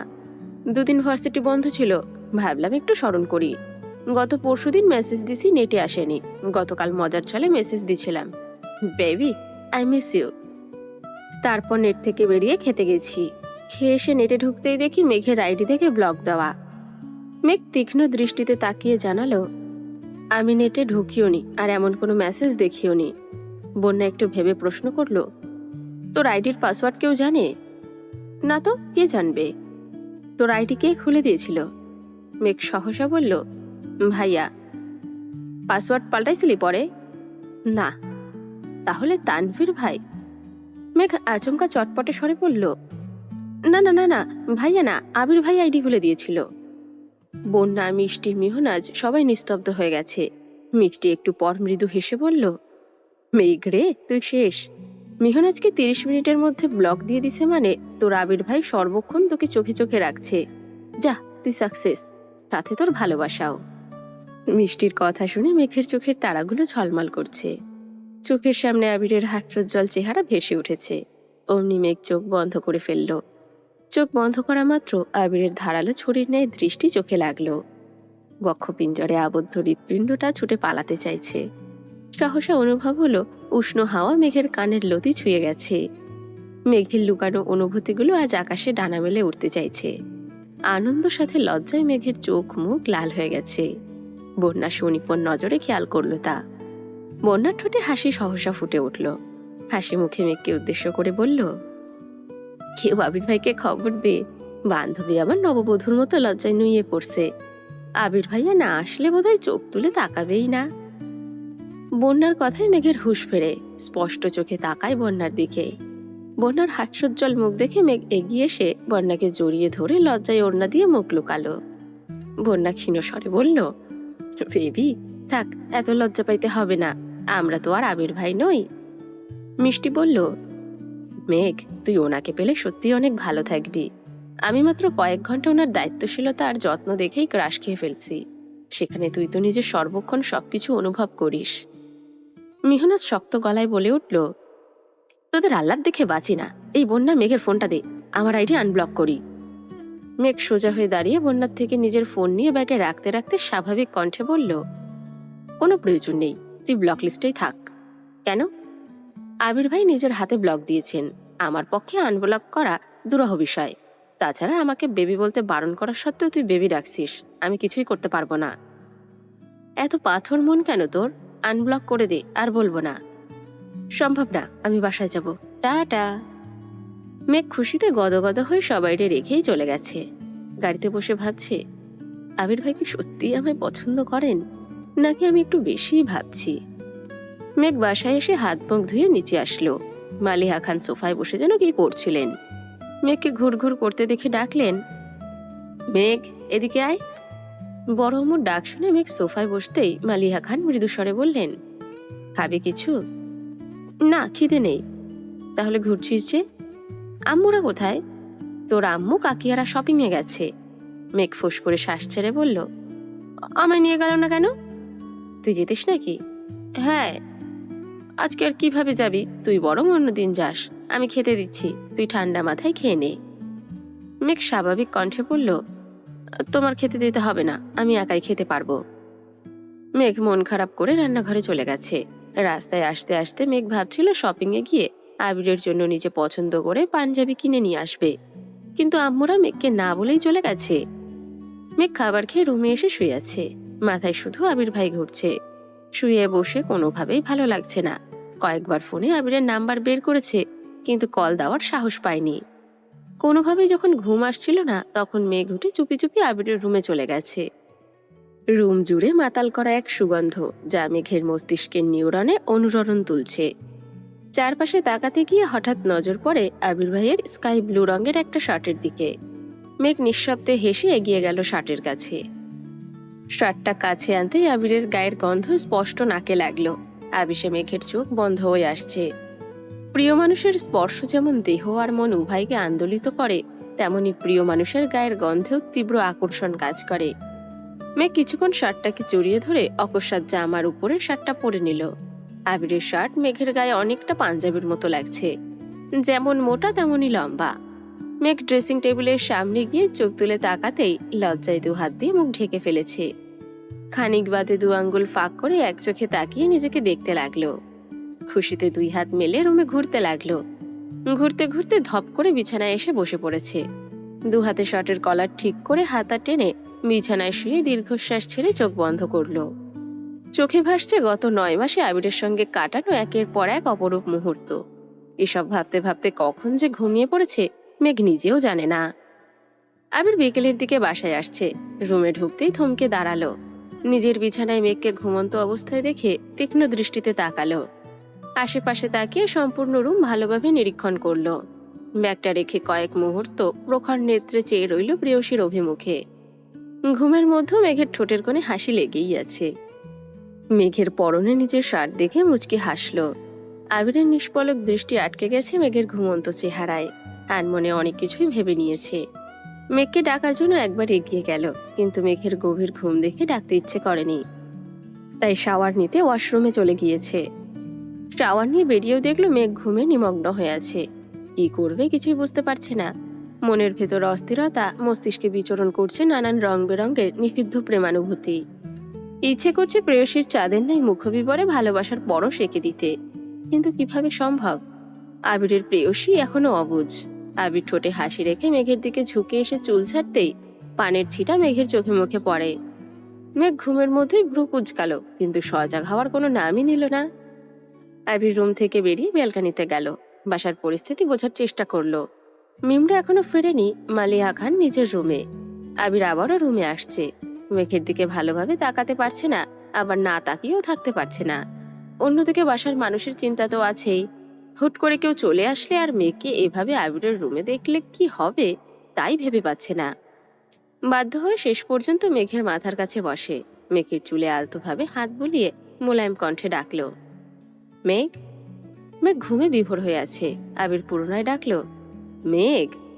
মেঘ ঘুমের মধ্যেই বলল, উঠ। মেঘ এবার ঠাস করে চোখ মেলল। আবিরের চোখে চোখ পড়তেই আশেপাশে চোখ ঘোরালো। এটা আবিরের রুম বুঝতে পেরেই তাড়াহুড়ো করে উঠে বসলো। আবির ভাইয়ের বিছানায় ঘুমিয়ে পড়েছিল ভেবেই লজ্জায় মেঘ চোখ তুলে তাকাতে পারছে না। মেঘের আকাশচুম্বী লজ্জা দেখে আবির থমথমে কণ্ঠে বিড়বিড় করলো, রাগ উঠলে এই লজ্জা কোথায় হারায় যায়? মেঘ উঠে চটে যেতে নিলে আবির মেঘের বাহু চেপে ধরে। শ্রদ্ধ ঘুম ভাঙায় মেঘ কথা বলতে পারছে না। আবির দাঁড়িয়ে মেঘের কাছে এগিয়ে এসে শুধালো, এসবের মানে কি? মেঘ আবিরের দৃষ্টি খেয়াল করে নিচে তাকাতেই রীতিমতো কেঁপে উঠল। পরনে আবিরের শার্ট দেখে মেঘের শরীর ঘামতে শুরু করেছে। ভয় আর লজ্জায় মেঘ আড়ষ্ট হয়ে যাচ্ছে। চিবুক নামিয়েছে গলায়। কিছু বলার ভাষা নেই। মেঘের অস্বাভাবিকতা বুঝতে পেরে আবির মেঘকে ছেড়ে দিয়েছে। মেঘ সঙ্গে সঙ্গে দরজার দিকে ছুটল। ব্যালকানিতে গিয়ে শার্ট খুলে পুনরায় আবিরের রুম পর্যন্ত এসে শার্ট বিছানার দিকে ছুঁড়ে ফেলে নিজের রুমে চলে গেছে। আবির ঠোঁটে হাসি রেখে দরজার দিকেই তাকিয়ে রইল। কিছুক্ষণ পরেই মিমরা শপিং করে বাসায় আসছে। এসেই মেঘকে ডাকতে শুরু করলো। মেঘের জন্য জুতা, থ্রি পিস আরো অন্যান্য প্রয়োজনীয় জিনিস নিয়ে আসছে। মেঘ শপিং খুলে দেখছে। একটা শপিং দেখিয়ে বলল, ওইটাতে কি আছে আম্মু? হালিমা খান শপিং ব্যাগটা মেঘের দিকে এগিয়ে দিয়ে বলল, আবির আর তানভীরের জন্য শার্ট আছে এটাতে। মেঘ গম্ভীর গলায় বলে, পাঞ্জাবি আনোনি? পাঞ্জাবি তেমন ভালো লাগে নাই, তাই আনিনি। ও। হালিমা খান আদিকে পাঠালেন আবিরকে ডাকার জন্য। আবির নিচে আসতেই মেঘ লজ্জায় মিমের পিছনে গিয়ে লুকিয়ে পড়েছে। আকলিমা খান আবিরকে দুটো শার্ট দিয়ে বলল, দেখো পছন্দ হয় কিনা। আবির দাঁত বের করে হাসলো। তারপর স্বাভাবিক কণ্ঠে বলল, তোমাদের পছন্দকে আমি কখনো খারাপ বলছি? তা বলনি, কিন্তু খুব ভালো লাগছে সেটাও কখনো বলো না। তুমি এত বছর বাহিরে ছিলে, তোমার পছন্দ অপছন্দ সম্পর্কে তেমন ধারণা নেই, তাই একটু চিন্তায় থাকি। আবির হেসে বলল, তোমরা মাঝে মাঝে এমন ভাবে কথা বলো যেন আমি ভিন গ্রহে ছিলাম, নতুন নতুন পৃথিবীতে পা রাখছি। আবিরের কথা শুনে সবাই একসঙ্গে হেসে উঠল। আবির নীরব দর্শকের মতো সব দেখলো, আর মেঘ মিমের আড়াল থেকে লুকিয়ে লুকিয়ে আবিরকে দেখছে। আবির যতক্ষণ নিচে ছিল মেঘ সামনেই আসেনি। আবির নিজের শার্ট নিয়ে চলে যেতেই মেঘ আবারও সোফায় বসে শুধালো, আম্মু তোমরা আবার শপিং এ কবে যাবে? জানি না, কেন মা? আমিও শপিং এ যেতাম। তোর ড্রেস পছন্দ হয়নি? হয়েছে, আমার অন্য কাজ আছে। কবে যাবে বলো? আমরা আবার যেতে যেতে ঈদের সময় যাব, তখন গেলে হবে? না, আমার ইমার্জেন্সি যেতে হবে। তাহলে তানভীর না হয় আবিরের সঙ্গে চলে যাস। আবির এর মধ্যে রুমের শার্ট দুটো রেখে নিচে নামতে নামতে গম্ভীর কণ্ঠে শুধালো, কোথায় যেতে বলছে? ওর নাকি কি শপিং করতে হবে, তাই বলছিলাম তুই না হয় তানভীর নিয়ে যাস। এখন যাবি? মেঘ এপাশ ওপাশ মাথা নেড়ে না করলো। মেঘ মনে মনে বিড়বিড় করে বলল, ওনাদের শপিং এ নিয়ে যাওয়ার চেয়ে না যাওয়াই ভালো। আবির স্বাভাবিক কণ্ঠে বলল, আমি বাইরে যাচ্ছি, ফিরতে দেরি হতে পারে। বলেই আবির চলে গেছে। মেঘ রুমে যেতেই দেখলো ফোনে মিহনাজের একের পর এক কল। মেঘ ফোন রিসিভ করতে মিহনাজ বলল, তুই কি আমায় আনব্লক করবি না মেঘ? আমি পারবো না, সেটা তোকে আগেই বলেছি। আর এতবার কল দিলে ফোন নাম্বারও ব্লক করে দিব বলে দিলাম। থ্রেট দিচ্ছিস মেঘ? মনে কর দিচ্ছি। ঠিক আছে, ভালো থাকিস, রাখছি। বাসায় ভালো লাগছিল না বলে আবিরাজ, রাসেল, রাকিব আর লিমনের সাথে দেখা করতে আসছে। ওরা তিনজনই সিগারেট খাচ্ছিল। আবির আসতে লিমন একটা সিগারেট আবিরের দিকে এগিয়ে দিল। আবির শক্ত কণ্ঠে বলল, আমি সিগারেট খাই না। রাসেল ফিক করে হেসে বলল, মজা করছিস নাকি? মজা করার কি হলো? লিমন সিগারেটটা আরো এগিয়ে বলল, আমাদের সাথে ফর্মালিটি করতে হবে না, নে খা। আমি সত্যিই খাই না। কবে থেকে? অনেকদিন হবে। ছাড়লি কেন? আমার কাদম্বিনী চাই না আমি সিগারেট খাই। রাকিব এবার উদ্বিগ্ন কণ্ঠে বলল, তুই যেন কার জন্য সিগারেট খাওয়া শুরু করছিলি? যার জন্য ধরেছিলাম তার জন্যই ছেড়েছি। সমস্যা আছে কোনো? না, একদমই নাই। রাকিব শুধালো, বাসার সবাই কেমন আছেন? আলহামদুলিল্লাহ, ভালো। রাসেল গলা উঁচু করে বলল, আঙ্কেল ঠিক আছেন? আলহামদুলিল্লাহ। লিমন কাঁপা কাঁপা কণ্ঠে বলল, তোর এত পরিবর্তনের রহস্য কি? আবির গম্ভীর গলায় বলল, বাবা মায়ের একমাত্র ছেলে হলে এসব পরিবর্তন নিজে থেকেই চলে আসে। চোখের সামনে আব্বু আম্মুর অসুস্থতা, বুকের ভেতর প্রেয়সীর গভীর অনুরক্তি সব আড়াল করতে নিজের সঙ্গে প্রতিনিয়ত লড়াই করতে হয়, এই আর কি। রাসেল শীতল কণ্ঠে বলল, মেঘের কথা বাসায় জানাবি না? কিভাবে জানাবো? আব্বু হার্ট অ্যাটাকের হাত থেকে কোনো রকমই বেঁচে ফিরেছেন। এই অবস্থায় আব্বুকে প্রেশার দেওয়ার মতো পরিস্থিতি কোনোভাবেই তৈরি করা যাবে না। আর আমার শ্বশুর যে মানুষ, আমার মুখে নিজের মেয়ের নাম শুনলেই আগুনে ঘি ঢালার মতো করে চেপবেন। আবির পুনরায় নিরুদ্বেগ কণ্ঠে বলল, আজ একমাত্র ছেলে না হইতাম আর একটা ভাই থাকতো, তাহলে আমাকে কখনো কোনো কাজে পিছুপা হতে হতো না। রাকিব করুণ স্বরে শুধালো, উপির বিষয়ে বাসায় কোনো সিদ্ধান্ত হয়নি? আবির বিরক্তি নিয়ে বলল, এখনো কিছুই হচ্ছে না। আমি আব্বু চাচুকে ইনডিরেক্টলি বলেছি, কিন্তু তাদের দিক থেকে কোনো রেসপন্স পাচ্ছি না। কি ভাবছিস, কিভাবে কি করবি? আমি জানি না। আবির অনেক রাত পর্যন্ত আড্ডা দিয়ে বাসায় আসছে। মেঘ ব্যালকানিতে দাঁড়িয়ে বরাবরের মতোই আবিরের জন্য অপেক্ষা করছিল। আবির বাসায় ঢুকতেই দেখলো আলী আহমেদ খান সোফায় বসেছিলেন। আবিরকে আসতে দেখে শক্ত কণ্ঠে বললেন, তোমার সাথে একটু দরকার আছে। আবির সহসা দাঁড়িয়ে পড়েছে, স্বাভাবিক কণ্ঠে বলল, জি বলুন। তোমার ফুপ্পির বিষয়ে কিছু ভেবেছ? মুখে হাসি নিয়ে আবির বলল, আমি কি ভাববো? তোমার ফুপ্পির বিষয় তুমি ভাববে না? এ বাড়ির বড় ছেলে হিসেবে তোমার তো কিছু দায়িত্ব আছে। আবির মলিন হেসে বলল, আপনারা যা সিদ্ধান্ত নেবেন তাই হবে। আলী আহমেদ খান শান্ত স্বরে বললেন, ঠিক আছে, তুমি রুমে যাও।